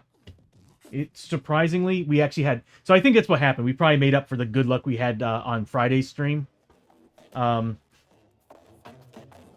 We found the first Water of Life in the very first room. Defeated the... It was like only 3 tentacles. And then we moved on to the next room, which I decided after that mission that we're upgrading the difficulty to high threat. So high threat with a elite ability from here on out. That'll make things more difficult. So we'll see how that works out. It was super quick. So yeah, the very first room that we walked into, first clue token, so that was 1 out of the 2. We defeated the 3 tentacles that were in there. Turned around, walked in the next room. The second clue token popped up for the other Water of Life that we needed. And then we fought 6 Sitaris scavengers. And Abby just blew them away with her round of shooting. I was surprised. And yeah, she took down 3 out of the 6. Good thing is that glorious luck right there. Then yes. So I think that's what happened, is that we're making up for the amazing luck we had on Friday. Because I was surprised. We were able to do a town stay. We were able to do travel, town, and adventure in one sitting. And it was a short stream. It was like, I think, 5 hours. And I was like, that's a good stream. Because recently, with this group in particular, I've been having luck where it's like, we've been constantly drawing passageways, and it kept drawing out the size of the mission. So, we got lucky on Friday. And what sucks is I still want to stay here to spend our... We need to spend those tokens, but the problem is we have so much Darkstone, we're going to be building up so many mutations, we need to go back to a normal town. We need to get rid of this Darkstone, because we can't sell it here. There's no place to sell it. At least I don't think so. Alright, so we'll do the Missing Patrol. Sorry if the table's shaking. I might have to tighten down some of some of the stuff I have set up on the table. Alright. Sorry if I'm talking fast. I'm drinking energy drink, and it's making me wound up. So word has been spreading around town of a 12th Cavalry Patrol that set out into the nearby canyons a few days ago and has gone missing. With all of the recent tribal ghost warriors... Oh, God. Tribal Ghost Warriors are awful. Activity in the area. The cavalry are spread too thin to send out a search party looking for the patrol, and most of the locals are terrified that the town has been left unprotected. Someone needs to go out into the canyons and track down the missing patrol. Setup. Oh, it's a canyon.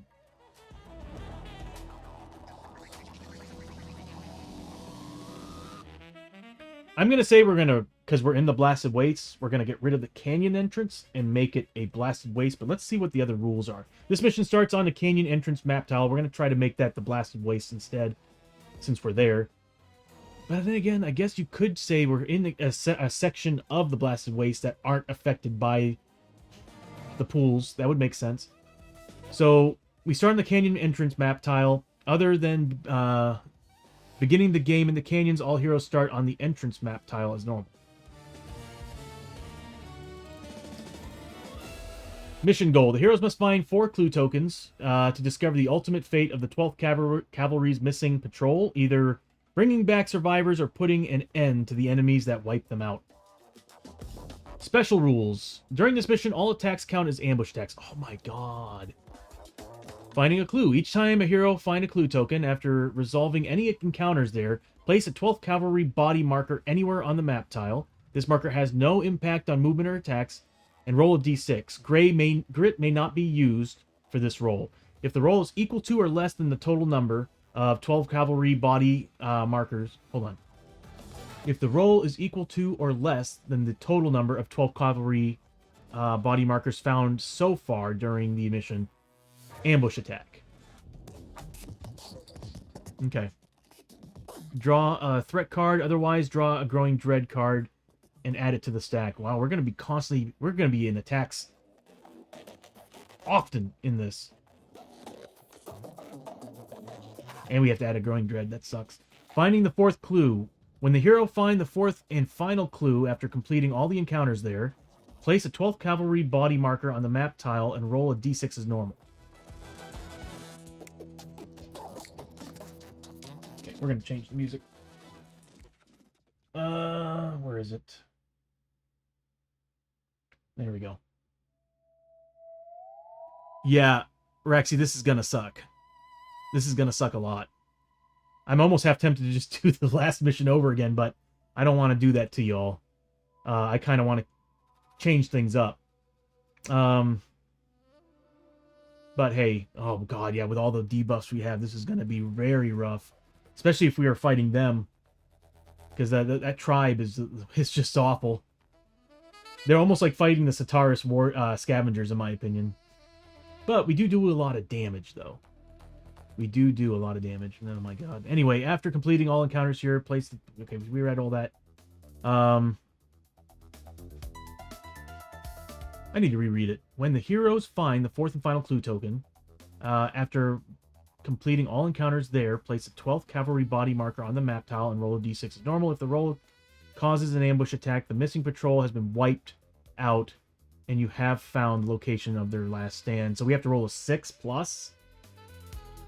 Ignore any gate, any door gate icon on the token, as the room has no exits, and resolve all Growing Dread cards currently in the stack. It doesn't say anything about adding a Growing Dread card, so that's a good thing. The enemies for this ambush attack are 1 threat level higher than normal. We might have to play this on medium, considering how many times we're going to be ambushed. So we'll say difficulty medium with... You think that's fair? Medium with elite? Because we're only level 3. We got 1 level 4. Once all the enemies on the board have been defeated, the mission is successfully completed. If no ambush attack was rolled, you have instead found the remaining survivors of the patrol. Taking shelter here, discard all Growing Dread cards from the stack and each hero.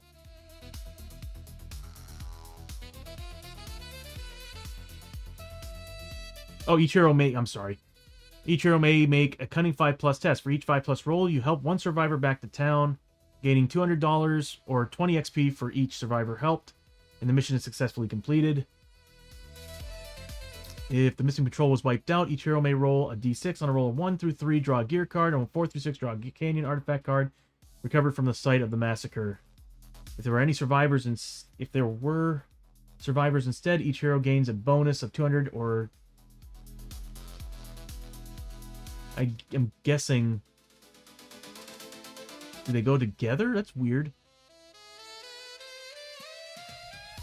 Oh, as noted above. Okay, so it is part of that. And may recover a grit up to their max grit and for traveling to town. Okay, that's good. And one less travel hazard. Okay, that's not bad. If the mission has failed, the heroes run to escape the same fate as the massacred missing patrol. Every hero must discard one item that is one weight. That has a 1 weight drop during the mad dash. Yeah. We may end up losing some gear.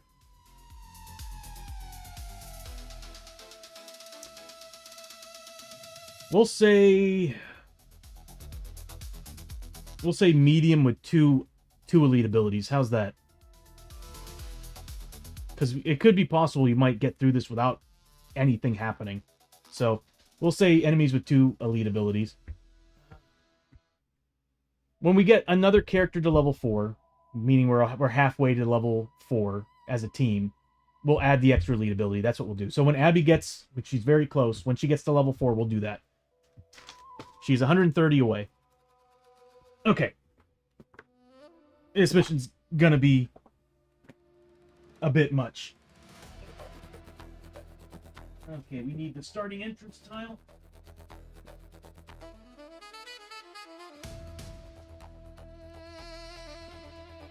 I guess we'll do the canyons.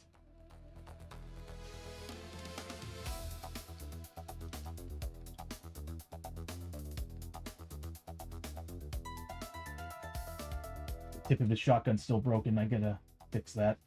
Or pray that the website might have a resin version of his model. That'd be nice. Alright, so... Oh, God. Not a good start to the adventure, but let's give this a try, right? Let's be good sports about this. Or try to. So we do... Oh, no, we used the tonic, but we do have... That's right, we used the canteen to give Chio 1 point. So she can do surgery, and we're going to need to do that. She's going to try it again. When it's her turn, she's going to try it again on Abby. Because we need to get rid of that. Abby is in trouble if we don't get rid of that. Because some enemies will have a higher chance of hitting Abby. And she doesn't have armor either. And I can't give her starting gear. I could give her Lester's armor, but I can't give starting gear to another character. Alright, so we'll start off. We are no longer at 7, we're at 6. Is everything set up right? Initiative values are correct. New health values are correct. Yeah, we're good to go. Max initiative is at 6.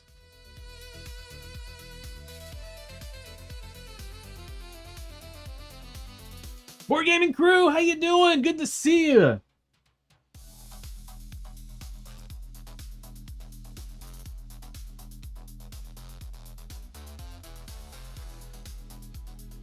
Whatever it is that we're going after, we're going to try to kick its ass. But so far, this is going to get crazy. So every time... Oh, we need clue tokens? We need 4, right? Yeah. So we're good. We can use the clue tokens built in on the system. It'd be nice if we get all 4 right off the bat. So yeah, by the end we're going to need 4 pluses to make sure... If we can get a 4 plus... No. We need a 5 plus to find the survivors. Alright, so beginning of the round, we start with Abby. She's going to roll for grit. Let's get the canyons up first. We need their card. So we'll stick with the canyons.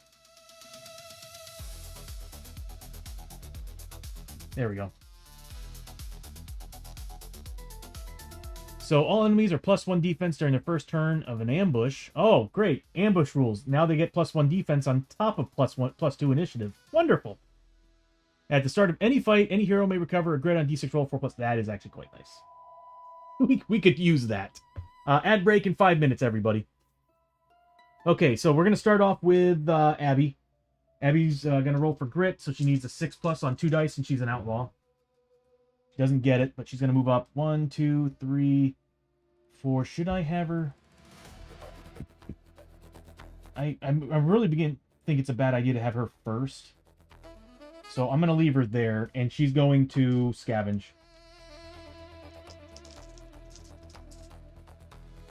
This is risky.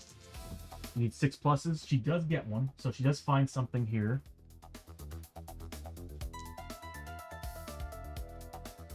And what she finds... Oh, okay, good. That's not bad. 10 XP and $50.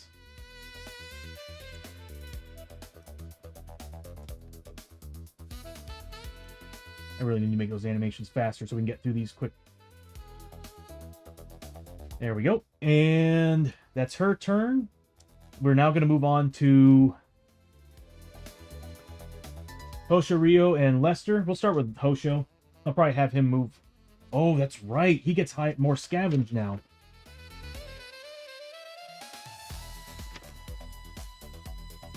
Yep. The Shahari Finder. Roll extra die on scavenge. Once per adventure, cancel a depth event on D6 roll 3. Man, we are gearing up on canceling stuff. I love that. Oh, gaming crew. No, Abby's not doing great. She's got a skin condition.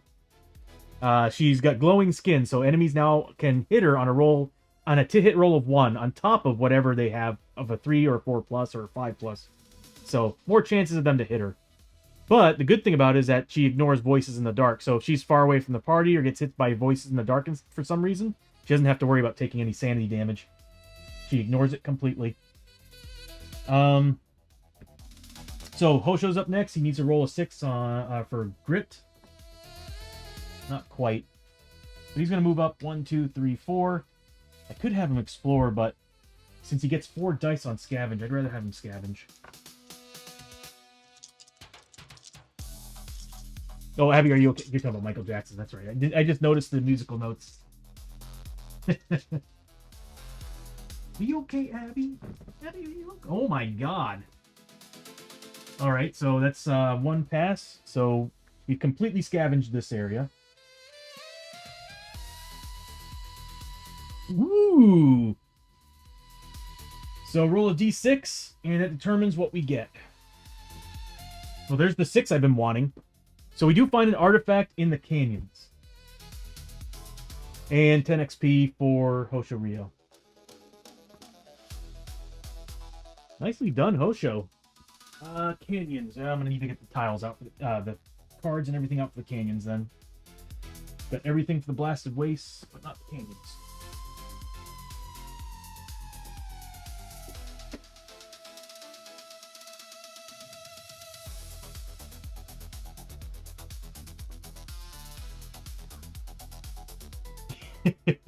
Yeah, gaming crew. I'm a little bit slow sometimes. And the threat cards. Okay, so we need canyon encounters, cannon tiles, and we'll grab the artifacts as well.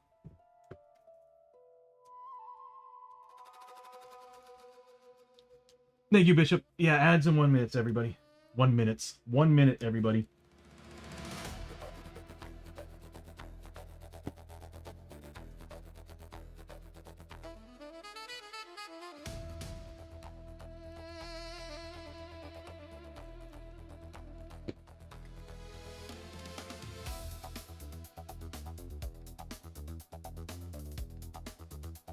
Some days I do kind of wish I added these to the stream. Alright, so we do get an artifact. We find the... Oh, wow. That couldn't have worked out better because we're searching for the 12th Cavalry. So we find a 12th Cavalry bandana. You get +1 on all your escape tests. That's pretty nice. Once per turn, you may force a single enemy to hit roll against you to be re-rolled. That is really good. Problem is that all the gear I'm wearing right now, we need to bring up our strength. Our characters are kind of weak. Because they can only carry... 3 of them can only carry up to 8 items. Or 8 weight in items. And then 1 can carry 7. And one of them has 2 2-weight items. So that's already quite a bit. That's a pretty good card, though. God, we didn't even get to sell all our stuff. We got so much stuff. Alright, so that's Hosho's turn.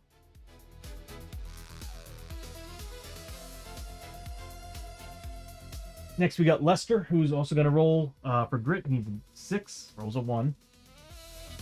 In the standard movement rules, that would have been a grit back, but I like the advanced rules because, as you see on this stream, I roll 1s and 2s really often, so I'd rather stick to the advanced 4, always 4 movement rules. So he's going to move up. He's got a 5 movement. Yep. Oh, he's a 3 now because of the stone. 1, 2, 3. It might... He's just going to be slow. We need to get rid of that, but it's more important we get rid of what's on Abby right now. So next up is Chio. Chio's going to roll for... She can't roll for grit because she's at max. I guess I could have done the surgery at the start of the turn. 1, 2, 3, 4. You know, is the surgery an action?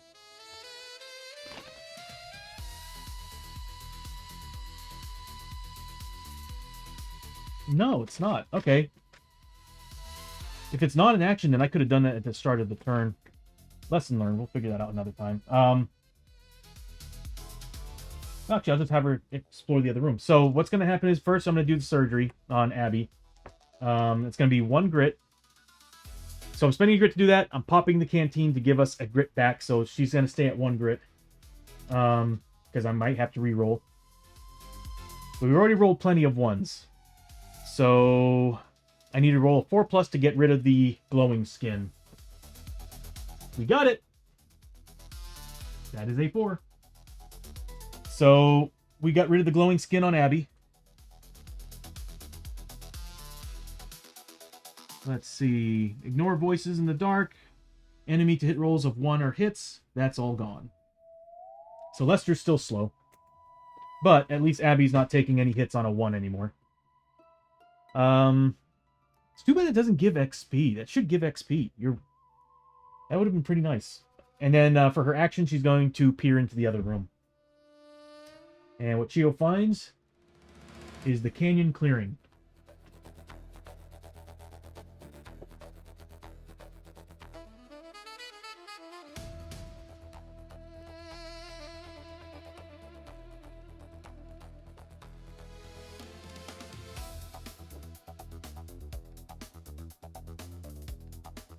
Not it. Come on. There it is. That's it.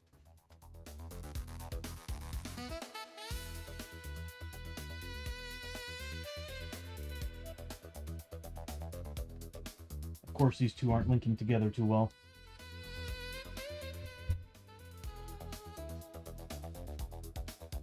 You know what I'm thinking about doing? Because of what's going on here with these? Oh, really? Interesting. Okay. I'm thinking about printing little 3D pieces that you just click on these edges and it forces them to hold together. That might not be a bad idea. Let's zoom out a little bit here. There we go. And we'll be getting an exploration token at the end of the turn, which... How's everybody doing on health? Okay. End of the round.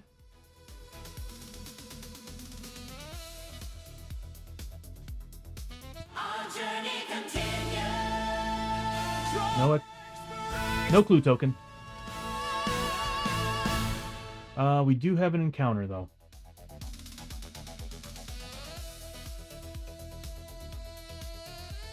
Yeah, considering that this mission is going to have multiple combats, I have the hunch it's going to be a 2-stream mission. So here we go.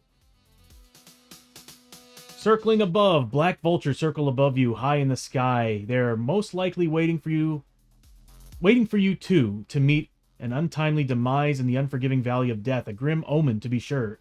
One character of my choosing has to make a Spirit 6+ test. If successful, the hero may recover grit. If failed, move the darkness one space forward on the death track. Nobody has a good spirit. And we don't have any potions. Yep, we got nothing for this. I'll just say... Who's got grit? Chio? We'll say Chio. She could use that.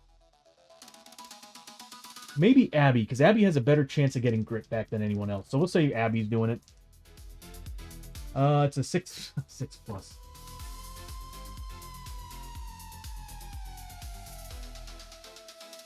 Each hero may recover grit. Why not? We'll do it. We'll spend another grit to see if we can get that, because if so, then everybody gets a grit back. If not, then, well, that sucks. So Abby's going to spend a grit to re-roll this. It'll be worth it. If I get a 6. Yes! Boom, we got one. Okay, so if successful, each hero may recover a grit. If failed, move the darkness one step forward. So we don't have to worry about the darkness, but everybody got a grit back. I have a do all button for this, but it doesn't account for people having max grit already, so I can't press that button. What I mean by do alls, I have a button that gives everybody whatever it is that we need to give them. All right, so that's done. Wow, we got visited by vultures right off the bat. Bad omen, huh? Maybe the town being destroyed was, you know, the bad omen.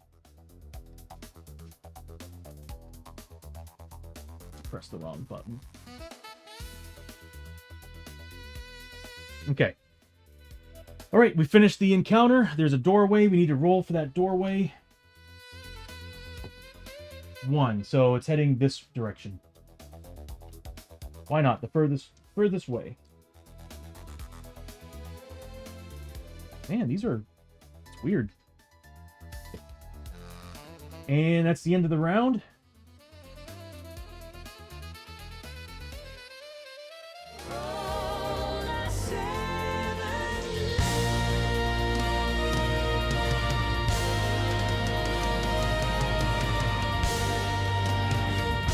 Good. We got a 10.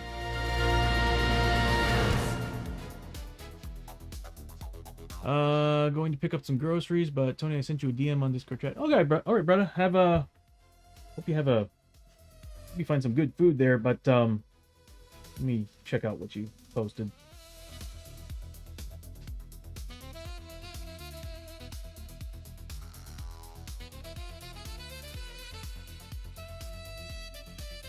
Okay, yeah, I'm cool with either one, man. Any game, to be honest with you. Yeah, so we're gonna be ending the stream probably around 5:30, 6 o'clock. Oh, that's coming up. Probably around 6 o'clock. Because I'm going to be transferring over to playing headliners with the gang. All right, so we'll have to finish this up maybe on either Thursday or Friday. All right, so beginning of the round, we passed with a 10. We're going to start with Abby. Let's see if we can get through this as much as we can quickly here. Abby rolls 2d6 for grit. Nothing. She rolled a 2 and a 3. She's going to move up. She's a movement of 6. So 1, 2, 3, 4, 5, 6. Not quite there. I guess I can have her scavenge. Nothing.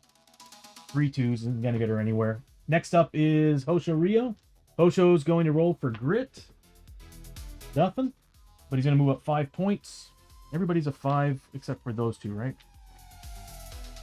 Lester's a 3. I keep forgetting. He's going to move up 1, 2, 3, 4, 5. He's going to be so behind.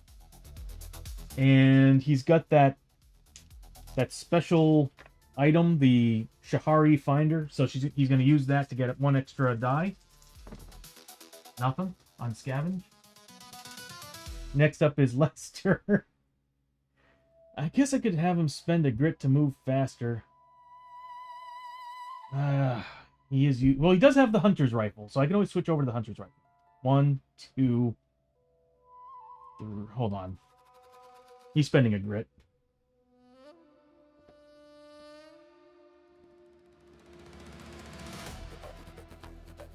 I should have given him the canteen. Alright, so he's now going to get double the movement points. So he's a 3 movement. And he's getting +2 for spending a grit. So he's 8 movement points. 1, 2, 3, 4, 5, 6, 7, 7, 8. There we go. Instead of going this way, I'll have him go this way, right? That's it. And I'll have him search the room. Since he's got a 4+ armor save. Let's see what he finds. Another canyon clearing. Now, I had that tile here a second ago. There it is. That's not it.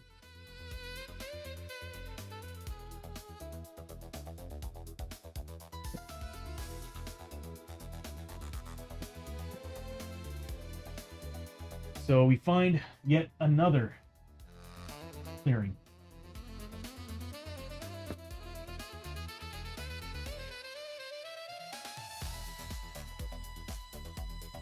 You know what? I guess I could zoom back in, just kind of rotate it. Oh my god, I need to unwarp these.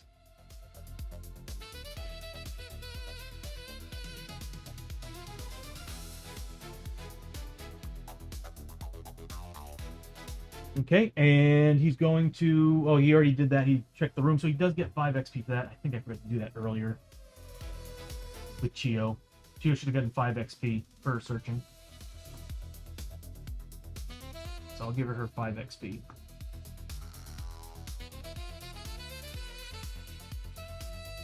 Alright, next is Chio. He should be a 6 movement. Yeah. What's her mutation? Oh, the mustache, that's right. Chio grew a mustache. A tentacle mustache. She's going to roll for grit first. Nothing. She's going to move 1, 2, 3, 4, 5, and 6. Yeah. Really? 1, 2, 3, 4, 5, 6. Yeah, that's it. Okay, so she moved 6 spaces. And everybody's good on health. So I guess I'll have her scavenge this back room here since she's on a puzzle piece part of the tile. She can do either one. Nothing. 1, 3, and 4, so she doesn't find anything. All right, end of the round. We find an exploration token. Our journey continues. Draw inspiration. I knew it. This game is going to force us to do pretty much every single freaking thing. All right, so that's already 2 with no clue tokens on them. Crap. 1 doorway, so we'll do the 1 doorway. So this direction this time.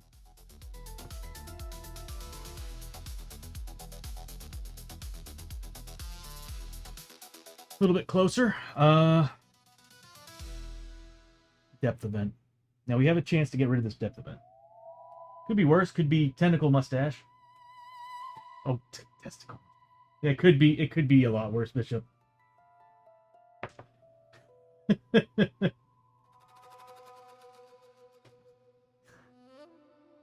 That would be odd. All right.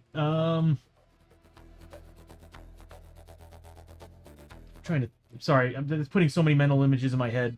All right, so we need to roll a depth event first.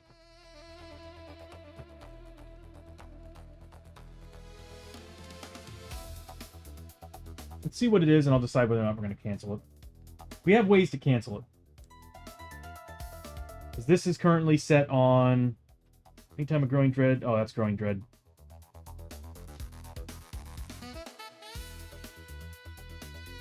I remember I have that. You know what? I'm going to put it right here.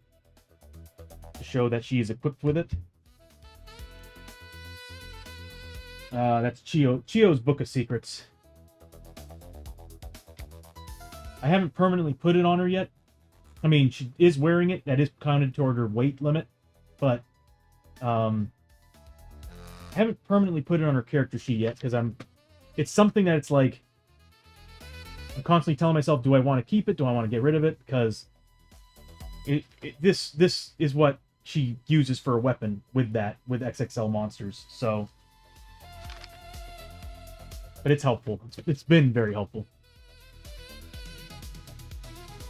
You just had the metal image picture. You're welcome. Yes, thank you, Bishop. I appreciate it. All right, so what we're gonna do is I'm gonna see what the chart shows for the. This is the. What would that be under? I think it's wastes. Usually a 4 is not good, so I might want to actually try to cancel it.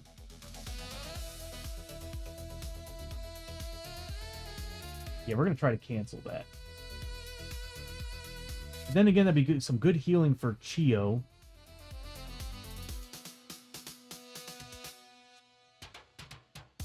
It could kill Chio. I mean, that's 3 hits at 3 damage. That's 9 health. But she has a decent way of getting out of this. And we're not fighting anything. So I guess we'll just take it. Because we could get a depth event that could be a lot worse than that. And it's still pretty bad. What was that again? It was 3 hits. Rock slide. So the canyon cliffs are unstable and prone to rock slides. Each hero in the canyons immediately take D3 hits and do 3 damage. That's not bad. Okay, so we'll start with Hosho. D3 hits. 1. He needs to make a 3+ defense against it. He doesn't have armor, so he's good. Next is Abby. She takes 3 hits. She has no armor. She needs a 4+ defense roll against this. And that's 6 points of damage. Oh, poor Abby. So 6 points of damage on Abby. Next, we've got Chio. She's taking 2 hits. She has a defense of 4+, and then armor saves of 4+. She saves 1, fails the other. So that's going to be 3 points of damage that she needs to make with armor save. So 4 pluses. Not a single one. She actually takes all 3 points of damage. Next is Lester. Now, one of you...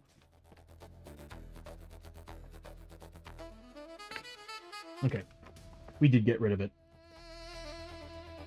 Again, D3. So he takes 1 hit. He needs a... I think he's a 3+. Yeah, 3+, and he's got armor save of 4+ because of the fuse with Brock, which is why he's a 3 movement. So 3+ for the defense. He gets it. He's safe. I'm glad we didn't cancel it, because we can heal Abby with some of Chio's what Chio's got for abilities. So that happened. Then we have an encounter.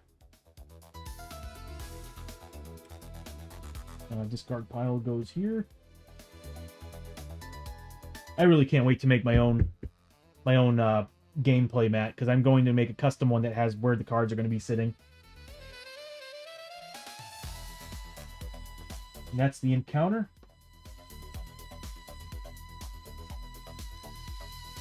We seriously got another one? Man, these vultures are on us. Circling above, black vultures once again circle above you, high in the sky. They are most likely waiting for you to meet an untimely demise in this unforgiving valley of death. A grim omen, to be sure. Everybody's at max grit. So, one player needs to make a Spirit 6+ test. If successful, the hero gains another grit. Really? These vultures won't leave us alone. I'm going to elect, again, Abby, because she has a better chance of getting grit back.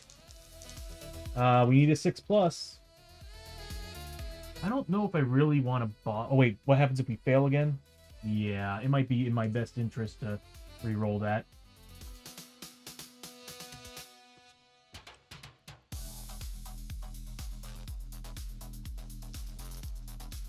6 pluses. We got it. So 2 and a 6.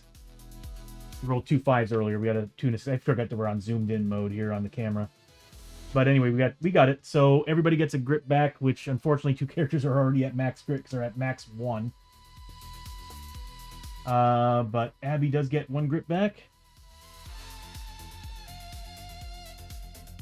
And so does Lester. So that helps us. And we avoided the depth, the darkness coming out. So that's the end of the encounter. I think that's all the I want to say it's all the circling above cards. End of the round.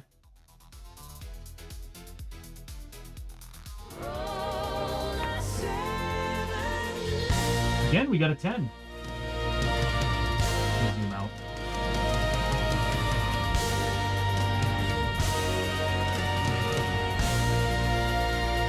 All right, so we got a 10. We passed.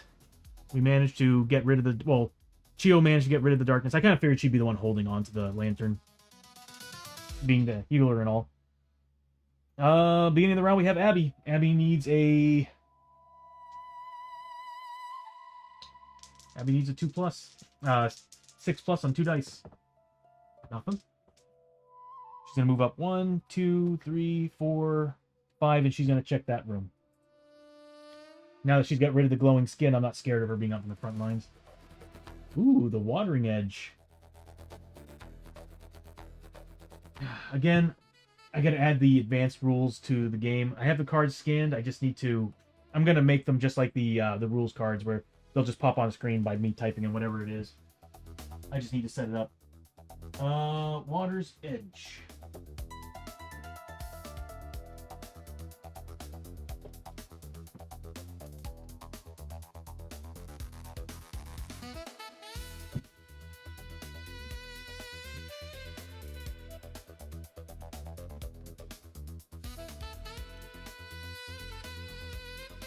And none of these are sticking together.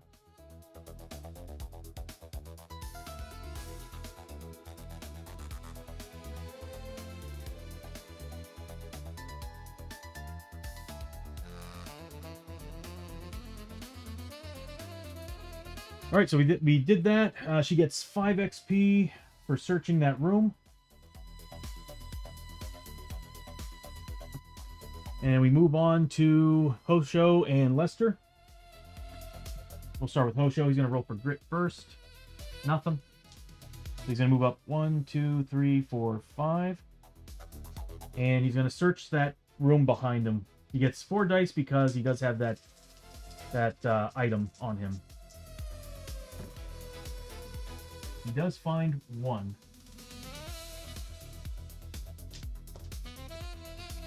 So we get 1 scavenge.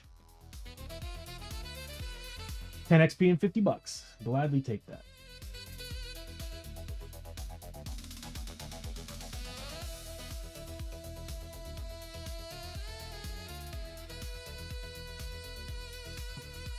Next is... That's the only entrance, so it doesn't matter. Next is Lester. Lester's going to move up his 3. Oh, roll for grit first, then move up 3. Hey, hey! Alright, so he's back up to full grit, which I'm not going to spend it right now. He's going to move up 1, 2, 3, right behind Hosho. That room's been scavenged. He's going to scavenge it as well. No, no. Miss Bush with a rate of 5! Iceman, how you doing, bud? Miss Bush, good to see ya.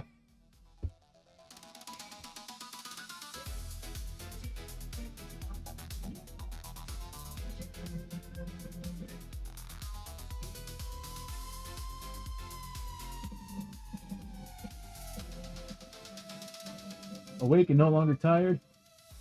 It was good to see you, Iceman. Hey, Miss Bush, thank you so much for the raid. I guess you're gonna be joining us tonight for some gaming. I'm not quite sure. I think I heard headliners.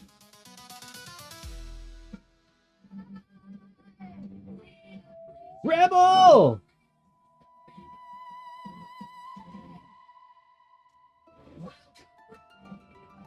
I mean, if you don't have the game, let me see how much it is. Because if you like Repo, you'll like Headliners.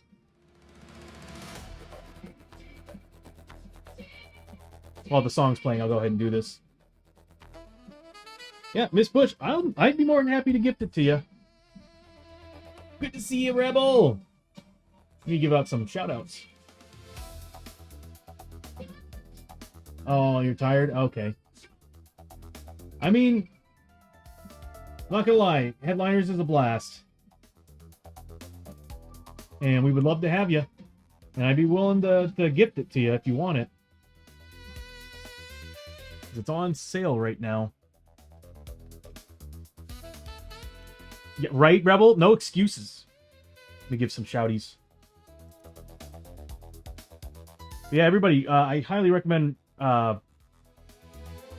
highly recommend following these streamers. Miss Bush has been is it working? Here we go. Miss Bush has been putting together Legos, and she also does a paint session. And you should see some of her beautiful work. Where does that go? Yeah, Miss Bush, no excuses. You need to join us. We haven't had a game session in forever, yo. So you need to like join us. Rebel, you stream, right?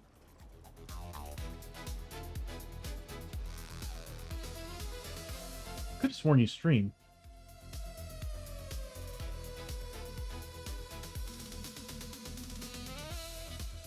Okay, you're a mod. Okay.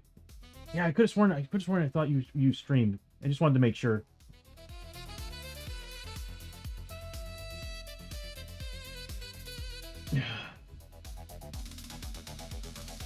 Come on, Miss Bush. Join us. You know you want to. You know you want to be part of the chaos. Okay, so Lester, again, thank you so much for the raid, and it's good to see you all. Anybody who wants to stick around, more than happy to have you here. If you can't, we totally understand. But we're gonna join the crazy, yeah. All right, so Lester moved. Did we scavenge with him? I remember thinking about scavenging, and then we got raided. I don't think we scavenged with him. No, that's right. I was like thinking we have something special for him. He's going to spend his action to use the specimen jar. Final. Oh, we're not in another world. We had two streams we could have gotten specimens, and I forgot that we had that. And now I finally remember it, and we're not in another world. So, all right, he's going to scavenge. How you define other world is if that world has a threat deck, like an otherworld threat deck, then it's another world. This Canyons does not have an otherworld threat deck. It follows the standard threat rules. So, scavenging. Nothing.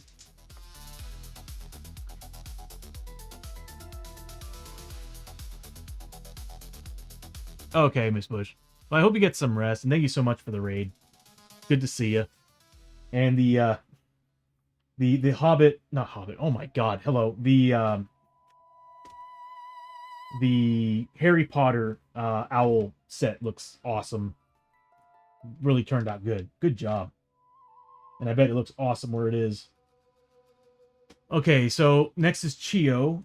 Chio's gonna roll for grit. She's a 6+. Doesn't get it, but she's gonna move up 1, 2, 3, 4, and Abby needs healing. That's right. We do get 3 extra bandages.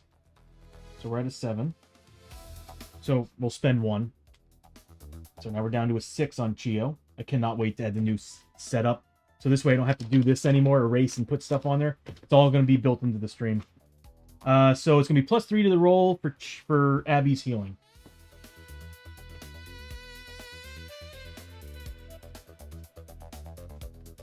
I mean, you know, I'm not going to complain. We've been making our darkness rolls. But that's 4 points of health. I was hoping for more. So that's going to be 4 times 5, so 20 points of experience for Chio on the experience for healing another character. Let me take a look here. Love you too, Miss Bush. Good to see you. Um, Rebel's really pushing in the, really putting the pressure on. Speaking of, and I know there's probably sounds quite uncomfortable, but apparently heating up the muscle.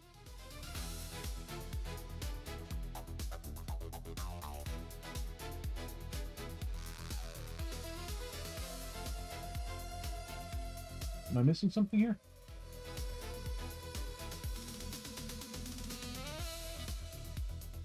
Yeah, I'm kind of with Iceman on that. Back when my parents had a hot tub, I remember jumping in the hot tub was always like the best healing for after a gym workout or anything that was or bad shoulder, yeah. Oh man.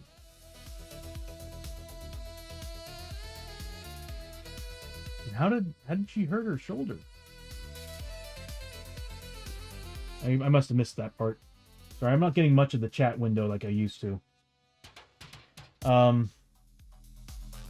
That's the end of the round. Pulled a nerve and ooh! Oh God! Oh, pulled nerve is.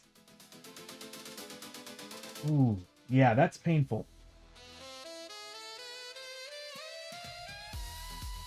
Yeah, cold compress would definitely probably help with that.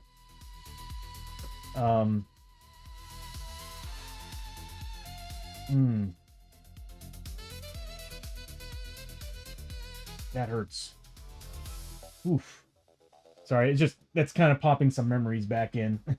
It's like phantom pain. Anyway, we are done with the round, and we have to explore this room. Please be a flipping clue token. Thank you. Oh, it's a portal! These just don't want to stick. Alright, that's cool. So we got a portal. I don't have my 3D camera up and running right now, so I can't... No, it's not powered up. I think one of my USB cables is bad, so it won't be able to power it up.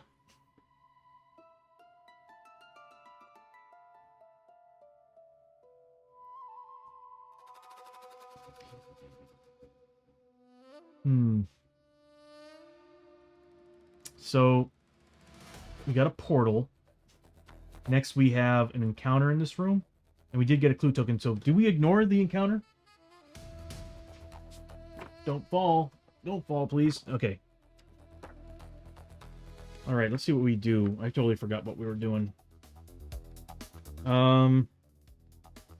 Each time the heroes find a clue icon after resolving the encounters there, place a 12th Cavalry body marker anywhere on the map.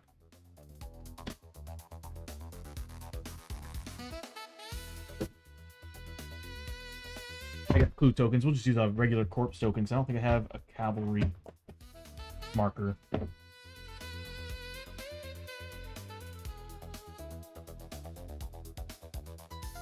I got everything but. There we go.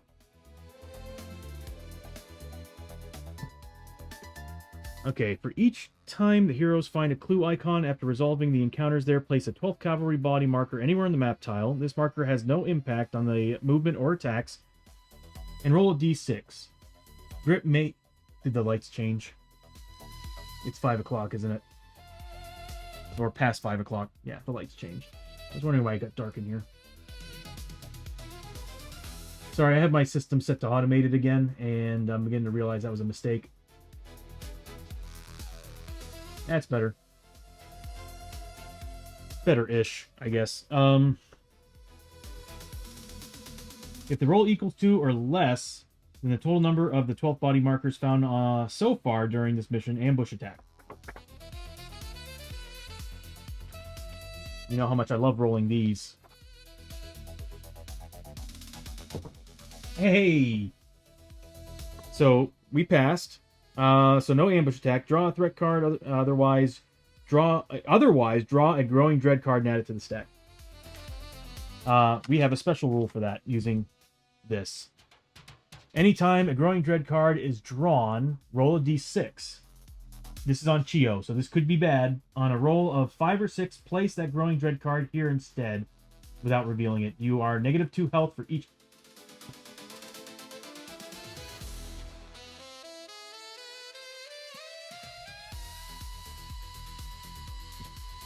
Okay, we got a 2. I'm half tempted to take that off of her, unequip it, because she's only got 9 health max. Yeah, I'm gonna have to unequip this.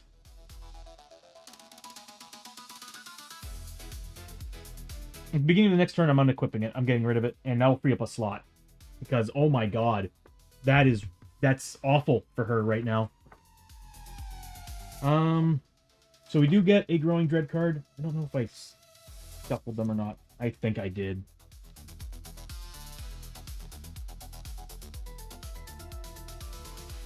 I must have lost connection a second ago. Alright, so we do we do draw a Growing Dread card. We'll just have it over here to remind us how many we have.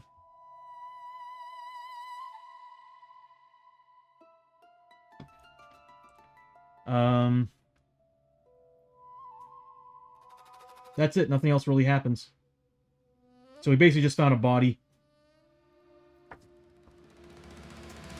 So we got 3 more to find.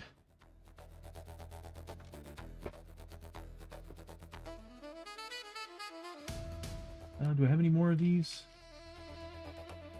No. I've got another place to dig them out of. Alright, so after that, we still have to do the encounter. Do we?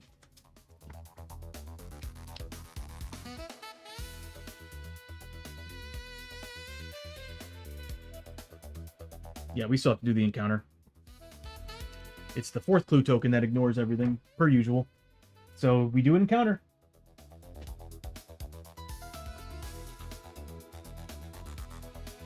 Shallow graves. Piled mounds of rocks are stacked here into 3 makeshift graves, each with a simple wooden cross to mark the dead. One of the graves has been disturbed by wild animals or the hand of some greedy soul. Choose. Search the graves. One character makes a Spirit 5+ test, which we're not good at Spirit. Pay respects. All heroes may heal 1 sanity. Why is everything an ambush? I'm not gonna lie. Loot cards would be really nice. If successful, take D3 corruption hits and roll 5 dice. For each 5+ roll, draw a loot card. For each other roll, draw a scavenge.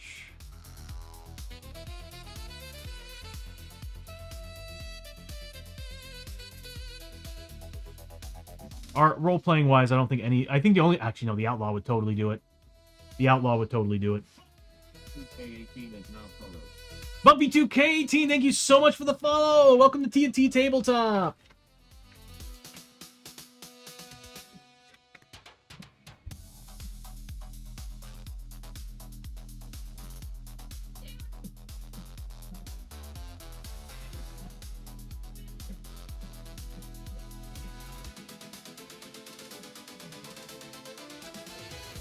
Yeah, we're actually coming close to the end of the stream today, so we'll have to probably finish this up on either Thursday or Friday, whichever day we decide. I'm actually hoping to get together with another streamer, Mad Arts Treasures, and discuss creating characters so that we can start a campaign with our own another set of characters.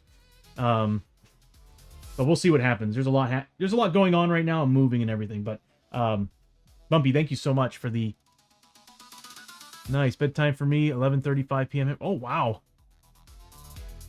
Well, I hope you get some sleep, Bumpy, and I hope you enjoy the stream. There's quite a bit that happens in Shadows of Brimstone. So what I'm thinking is, for this character, Abby would do it. She's an outlaw. An outlaw would do this. So, make a Spirit 5+ test. If successful, take D3 corruption hits. So yeah, she's gonna do it. Oh my god, that's a double pass. I'm in England, by the way. That's why it's so... Yeah, I was kind of thinking, being that far ahead of us in time, I was definitely thinking you're far past the East Coast. Because it is... Well, yeah, it's 5:30 here, so... Wow. But,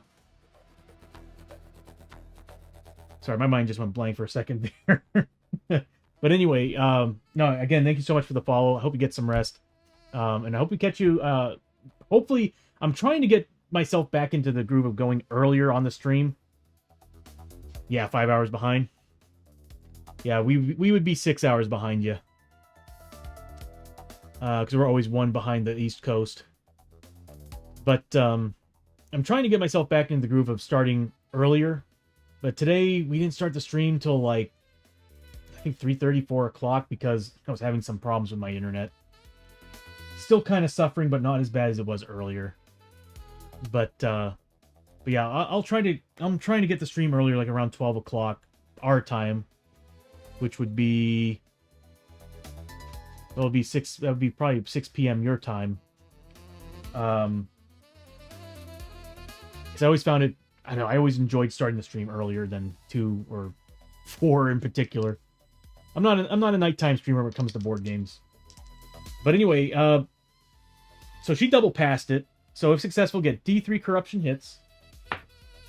All 3. I'll go ahead and zoom out so you can see the rolls. I'm sorry. I'm rolling all the 6s here. I'm a little scared of that. So she needs to make 3 willpower saves against these. Abby's a 4+. She takes 1 corruption point.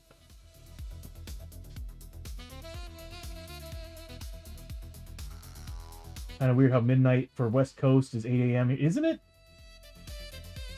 Like, there's a couple streamers I usually watch who are in the UK. Specifically, who was it? Choco Milk. And, Choco Milk. Not Milk. Milk. Choco Milk. And, I tend to miss the streams because by the time I wake up, it's like, I'm up late. And I don't usually wake up till, like, afternoon, and he's usually off by that time. I miss a lot of streamers because there's a lot of streamers I like watching from the UK and from Australia, and there's usually just too early in the morning for me.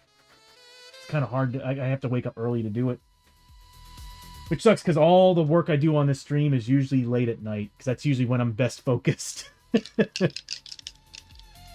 Which is weird, but anyway. So what we gained was, she took 1 corruption hit for doing the searching the grave. Roll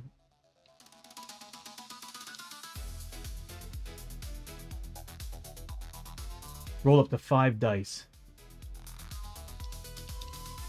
10:39 a.m. where you're at, Raxi.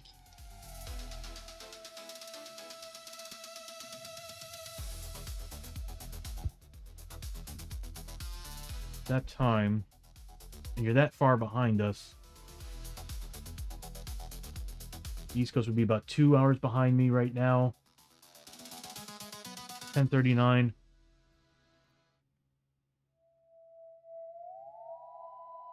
So, Raxi, you must be Pacific. Like, in the Pacific. AM, right? Yeah. If I'm wrong, then I'm just an idiot when it comes to my geographic understanding. Australian East. Okay. I was kind of figuring Australia. Good day if you're in Aussie land. We were going to make... That's right, 5d6, up to 5 dice. Okay, so there's more rules to this, is what I'm guessing. I need to read the rest of the card. Okay, so if successful, we did the corruption hits and roll 5 up to 5 dice. For each 5+ rolled, draw a loot card. For each other roll, draw a scavenge card. Oh god, if any ones were rolled, ambush attack. Doesn't say anything about not using grit. For each other roll, draw a scavenge card. If any ones were rolled, ambush attack. Draw a threat card. You know, why not? We do have grit to reroll the ones. Doesn't say anything about not using grit for this. Well, hold on a minute here. Oh, we did pass. So we don't have to worry about the failure. Oh, ho, ho, ho, ho, ho. I'm going to spend a grit. That's a fail. That's not a 5. That would be a scavenge card. Why not? I don't want that 1. Well, everything's an ambush attack. Do I really want to spend a grid on this?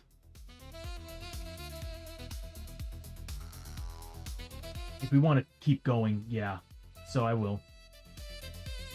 Chances are I'll roll another 1. But I'm going to try just the same. Here we go. Again, a 5+ would get me another loot. A 2+ would get me a scavenge. It was worth it. We just generated 4 loot off this card. Holy crap. Okay, so apparently Abby's really good at grave robbing. So we do get a scavenge, which could still be a bad thing. So let's see what we get.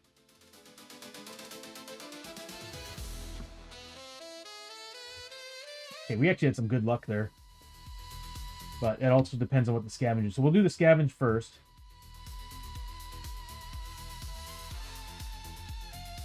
We got a good scavenge card.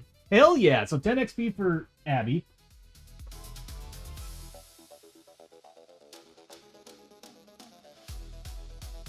And we get a gear card. So I'll just pull out a random gear card. We'll flip that over here in a second.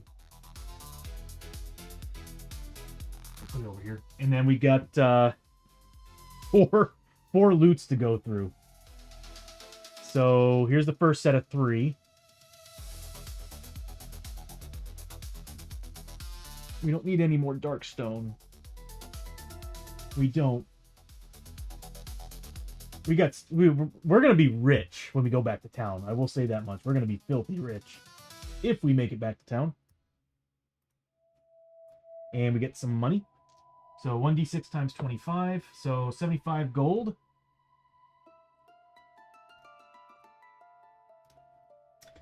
And XP we're looking at, I think she just leveled 30. Let's see, it's 40, so 70 points of experience. We probably didn't, but we're close. We still have 1 more loot to go. If the town is in one piece.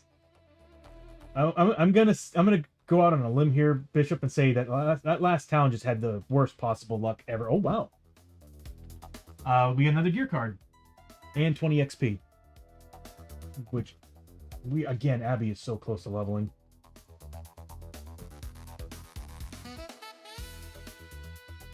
All right, let's see what we found. Bad juju. Yeah, it's gonna be a while till we go back to the Blasted Wastes. Which, if we ever see that world again, which, for all we know, this brings us back. With our luck, that portal will bring us back to the Blasted Wastes. Dead Man's Poncho, awesome. And hell yeah, we got a tonic. That was a good find. We need the tonic. Who can hold it? 6. She's maxed out, I think. Hold on. 6. She can hold 5. Nope, she's good. So she can hold the... We'll have Chio hold the tonic. As far as the poncho, who could use the sanity? Lester could use the sanity. Oh. I think he's already wearing a dead man's poncho. No, he's not. Who is? Chio is. So Lester could wear it if we could get some points. Let me see what we got. He can hold up to 8. So 1, 2.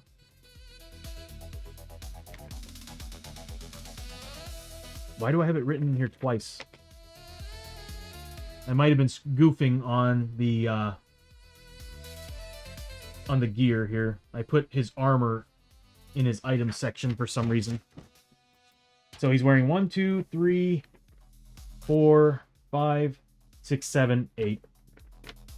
Oh wait, no, he's wearing 7. He's not technically equipped the beast. Oh, he's gonna probably have the beast rifle for his movement. Well, either way, he can wear this poncho. So, Dead Man's poncho.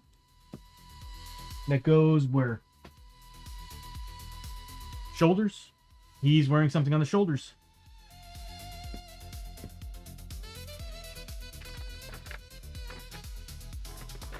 Okay, I don't know who to put it on right now, so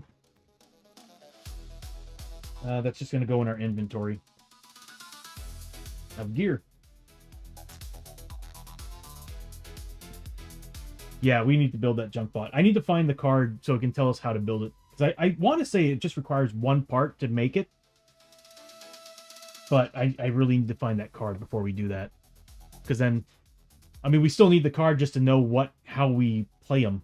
And what his stats are and everything. So, I gotta find that card. It's here somewhere. Alright, so,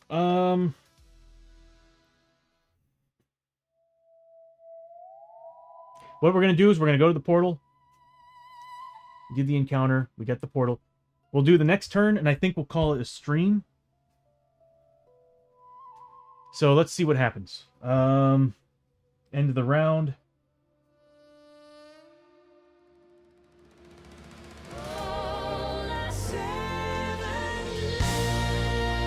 You got a 7.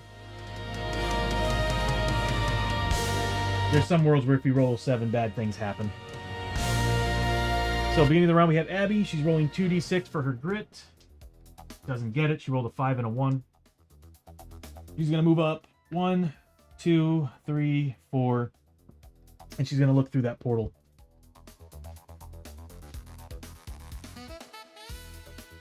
It's a world portal. Oh, no. To another world. Oh, no. Oh, I know I've said this over and over again. I love Tradera, and I love the Traderans. It's awesome. But this is a bad place. The reason why it's a bad place is because of the patrol markers. So not only are we dealing with... Oh my god. Not only are we dealing right out of the frying pan into the nuclear fire.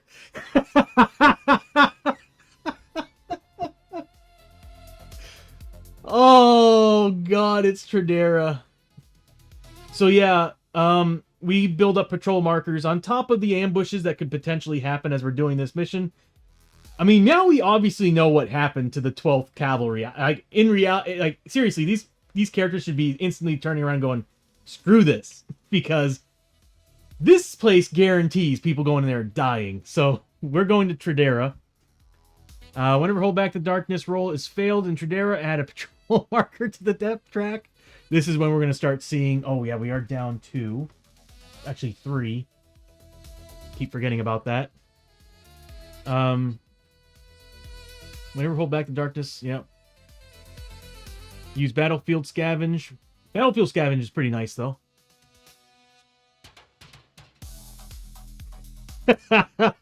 Yep. They went through the portal. The 12th Cavalry are lost for sure. Time to hit the tavern. I mean, we got plenty of whiskey. We can just start drinking right now. We can just sit at this portal and drink and watch all the chaos through it. Oh my god, dude. I'm not gonna lie, this is actually pretty awesome, because we finally got to the Blasted Waste, and on top of that, we're now going to Tradera. We have to. There's no other way.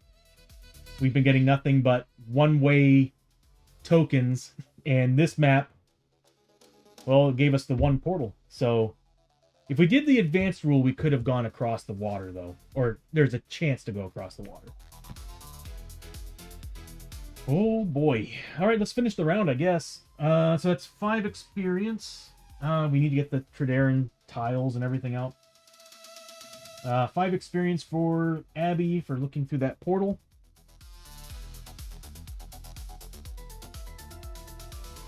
And we need the tile set for Tradera. Oh god. You know, last season when I played in Tradera, I was playing the actual Traderan Adventures, so we were playing the strike team. The last mission we did, we didn't fight a thing till the final battle. Ad break in 5 minutes, everybody. We didn't fight anything. I can't wait. The first stream I ever saw of yours, you were in Tradera and decided to shelve that posse. Yes. And then this is exactly what I was talking about, Bishop. If I remember correctly, We didn't have a single fight till the final part of the adventure, which I think was we had to build up. There was 3 locations on this tile that we had to build up defenses, and on our way there, we got hit by mines. Which, if all of you know, when you hit a mine and you don't pass your agility test, which this team does, oh, that's not bad agility. It's either agility or luck. I hope it's agility, but you have to do checks every time you go on a tile that had a bomb on it, or a marker that has a potential for a bomb. If you fail it, you flip it over, and it determines what happens. If it's an explosive, you set it off, and that tile, including all the tiles around it, are set off, and it sets a chain reaction. We watched as members of the team just kept falling, and then on top of that, when we finally got out of that, we were getting encounter cards of bombardment attacks. Then we were getting depth events of bombardment attacks. It was just awful, and I remember just being like, you know what, I've had enough. I still have the character sheets, and there's still moments where I kind of want to go back and try it. But I'm gonna say it, like, when every single adventure is Tradera, oh god, please, no. I like this. I love this world. It's a lot of fun, but it's that does not belong in here. Did I mix cards again? I sure did. But yeah, Tradera's a blast. There's the dad jokes everybody kept talking about. All right. So, everything's ready. That goes into threat deck. So this is another world, so we can pull the sample jar out and actually use the sample jar. The map tile is going to be the artillery encampment.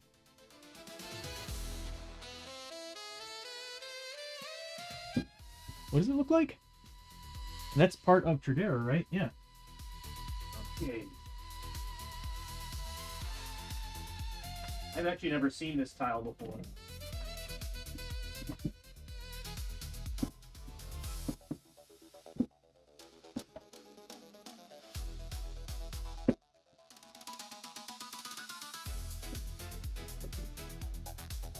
That's odd. I've never seen this one before.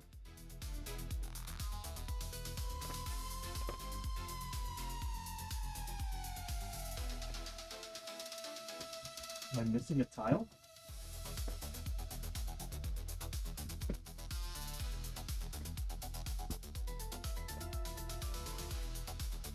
Oh, no, that's it. No, it's not. I am missing a tile. Am I sure it's part of Tradera?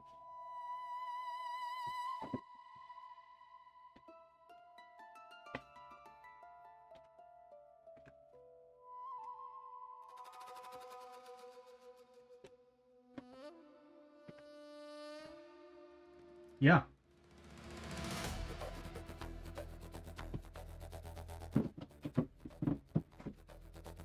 I might have put it in another set on accident.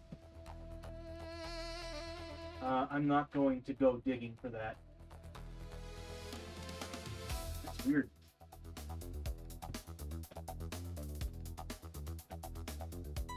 Yeah, I'm missing the tile. We'll just get another one.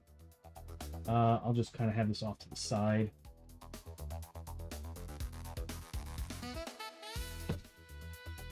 That one I definitely saw in the group. Okay, so that is the... I can barely read it there. Bombed out street.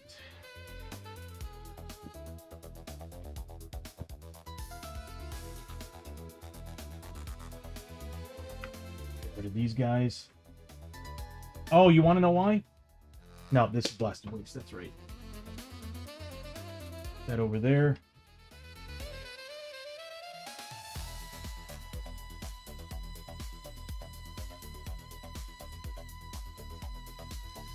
Oh boy. You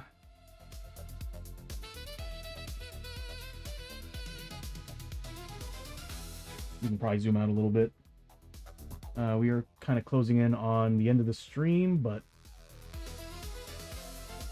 kind of want to get everything done, and we can leave the next stream open for Hold Back the Darkness and move on. Yeah, I was like, oh wait, hold on, man, we get the tiles and stuff. I'm probably in the wrong tile set, and I was like, oh yeah, Blasted Waste and Tradera are not part of the same set. I got a little hopeful, but I think it's a good possibility I have it mixed in with another set, because there was one time where I was quickly throwing things back in there, and I noticed that I'll go back and I'll see some tiles mixed together, so I'm gonna have to reorganize everything. I got a lot to do. I gotta find the card for the junk bot, and I gotta do this. Alright. Oh god, there's a lot of radiation. Take a break. There is a lot of radiation on that tile. Cool thing is you can get cover in this world. But yeah, I'm going to, as I said, I was going to unequip that. That's not a good idea to have right now with the health that she's got. So next is going to be Hosho Rio. He's going to roll for grit. He needs a 6+. Doesn't get it, but he's going to move up. 1, 2, 3. Hold on. That does that count as a space? It's more than half the spot, so yeah, it's a space. So 1, 2, 3, 4. And I don't know if I want him going on the other side yet. What did the card say again? Whenever Hold Back Dark Scroll has failed in Tradera. So right now we're technically in the canyons. Use a battlefield scavenge deck while in Tradera. So since the lantern is in the canyons, we'll be doing basically the checks in the canyons. Okay. So I will have Hosho go up. It's going to be a bad idea. If we get a depth event, he's doing a depth event in Tradera. Which is typically the bombardments. Alright, we'll just do it. And he's going to scavenge while he's in Tradera. Oops. Actually, no, he would still take... Since the lantern is technically in canyons, he would still be doing the canyon one. He finds nothing. He needed a 6+. Next is... Abby, you're 10 XP away. I need you to level up. Next is Lester. Lester's going to roll 1d6 for grit. He needs a 6+. Close, but not quite. He's a 3 movement.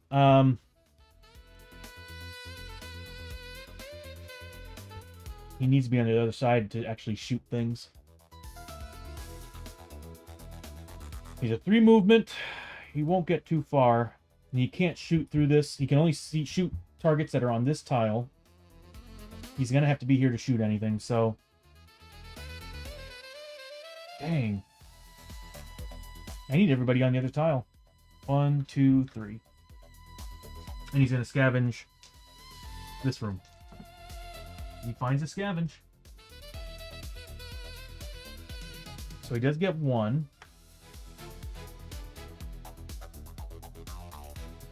Welcome back to Mad Break, everybody. We found Tradera. He gets 10 XP. Good. We found a new world. We're going to Tradera, which is a... If you're familiar with Killzone on PlayStation, that's basically it. Just a war-ridden world. So, as you can see on the tile. And basically everything in that world is mutated, so... I don't remember the lore on that. I gotta reread it, but I swear... I don't know if the Traderans always had a third eye, or if it was something that was just kind of mutated on them. But I do know that a lot of them had, like, tentacle arms and stuff from Darkstone, which is funny. If you actually, I do remember reading some of the lore. Like, it was actually a peaceful world until Darkstone came in, and then they all started fighting over it. So let's see. That was Lester. He got 10 XP. We'll put that card away. 3 bubes, like Total Recall. Maybe wish I had 3 hands. Next is Chio. Chio's going to roll for grit. Does not get it back, but she's going to move 1, 2, 3, 4, 5. 6 next to her buddy Hosho. And it might be wise for her to heal herself. Yeah. 6 health is not a good thing. Actually, she probably shouldn't even be standing there.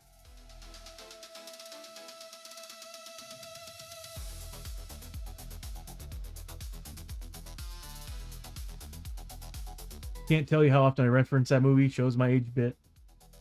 But it also shows your taste in good classic 80s action flicks, especially with Arnie. Because what was it that had the it was RoboCop, right? I'd buy that for $1. I think Chio would be best in the back with that 6 health, and she's gonna heal herself. She's gonna go back up to max because no matter what, she's getting +3 to the roll. So I really do hate spending the points, but I need her at full health. 9 is not good. So she's spending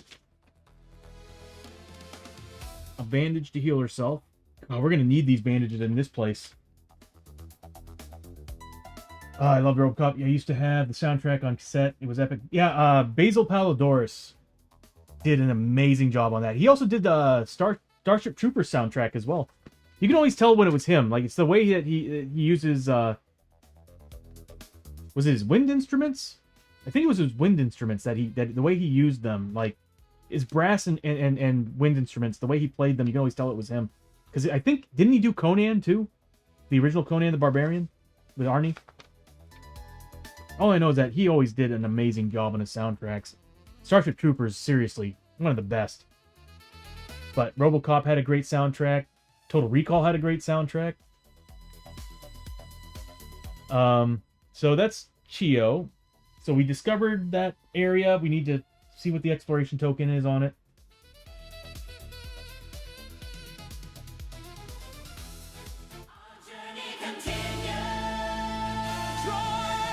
Okay, we have to re-explore. Because we've already got that token. Damn. So yeah, ambush attack. 2 doorways and ambush attack. Not even a clue token. So 2 rooms. Here's the first one. Here's the second doorway. So opposite sides.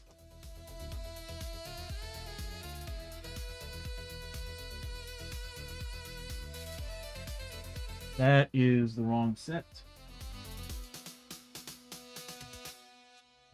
Where did I grab this from?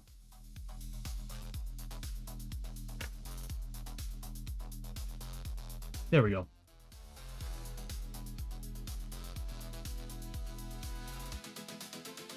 Okay, Janice, I'm going to be finishing up here in a second. I'm just going to draw what threat we're going to be dealing with, and then I'm going to kind of leave everything off for the next stream. And I'll join you all in headliners here in a bit. Dang. We got ambushed. Oh, and let me give a shouty to Janice while we set up.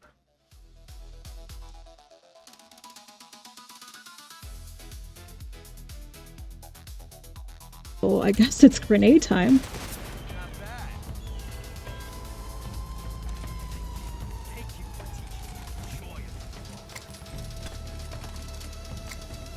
Nice, Bishop. I definitely am excited to see Oh. it. Now, you said you just Fuck. started them? I'm very excited to see how he's going to turn out. I especially think we with how just dropped the grenade tentacles on turned out so far. ourselves. Damn it. I like that. I like seeing your detail work. It does. You do a great job. So we're gonna take on medium threat with double elite. We're in another world. Threat deck. Oh god, we're fighting Tridarans. Oh no. We have a chance of fighting sonar weapons. That sucks. Okay, well, here we go. Let's see what we have to deal with next stream. Oh god, it's the Carrion Trench Crawlers again. We fought them They're new to the game, but yeah, we fought them when we took on the what's it called? The Oathbreaker King. They came out with the Oathbreaker King and his Oathbreaker X-Men, and they held us down for almost 2 rounds. And we had a pretty solid team. So we're taking on D6 plus how much? 4. D6 plus 4. So we're taking on 8 total. So Tony, remember, we are taking on 8 of those guys. You know, we'll go ahead and set them up. Let me get their card out.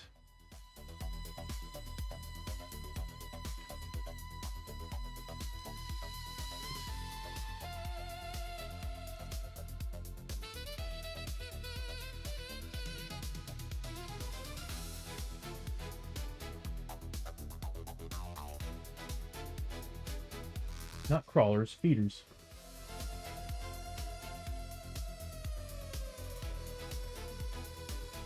They're initiative 6. Oh, and they're an ambush. They're initiative 8. Oh, no. So we got 8 of them that we're dealing with. I'll go get them and I'll place them, then we call it a stream. Oh.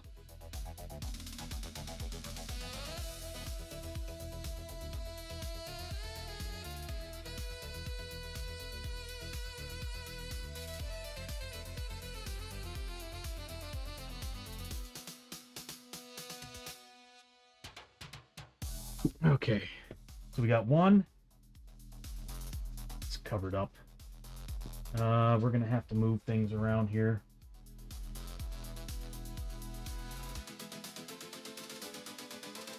So we got 1, 2.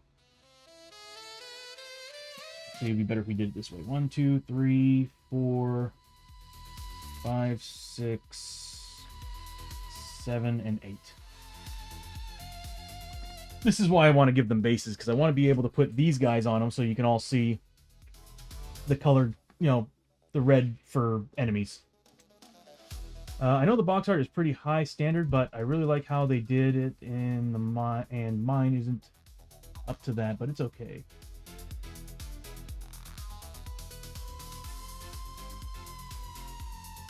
You talking about the shaman? Okay, so this is what we're going to be dealing with next adventure. Oh, and 2 elite abilities. Why not?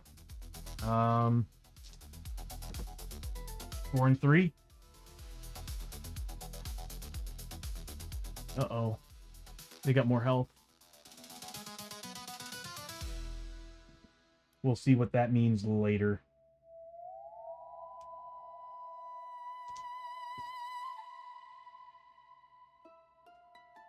We have to make agility tests of 6+. Is that what that is?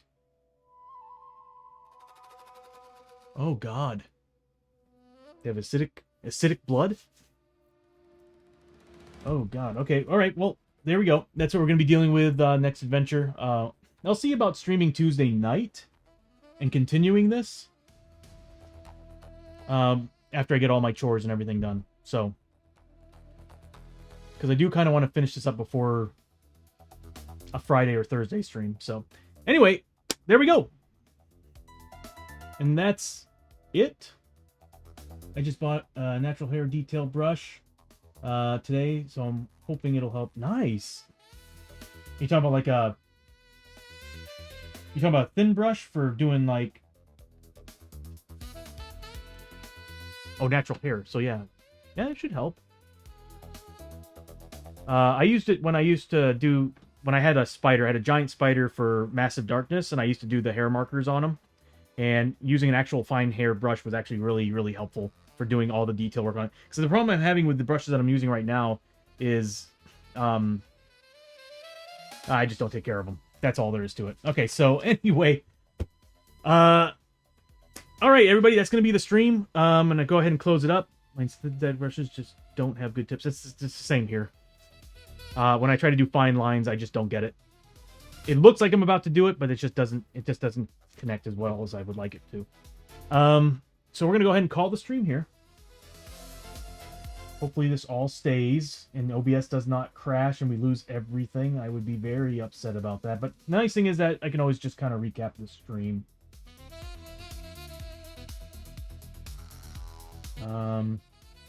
There we go. All right, so I hope you all had a good time. Thank you to everybody who rated, everybody who stuck around and watched the stream. Like I said, the biggest problem I'm running into right now is the fact that I'm moving, so I will be streaming a lot less than normal. But I'm going to try my best to try to get some in, because I want to play the Knights again. I love the Knights, and I built some animations and cheers and stuff for them, so I really want to bring them out again. But the next stream, what I'm going to try to do is try to finish this up before we go back to town, because we need to get rid of this Darkstone. But again, everybody, thank you so much for hanging out. Let's go ahead and raid out. I might just raid into somebody who I'm going to be joining, which I think... Oh, we got somebody playing Shadows of Brimstone! We're gonna raid into a Shadow of Brimstone player. Is this... Okay, as a matter of fact, Bishop, it's the very person you were talking about. Blarketopia are playing Shadows of Brimstone. That looks like they're currently in a town stay. So what I'm going to do is I'm going to shift you all over to them. And so you can continue the journey of Shadows. And because this is kind of a rarity. So let's go ahead and raid into them.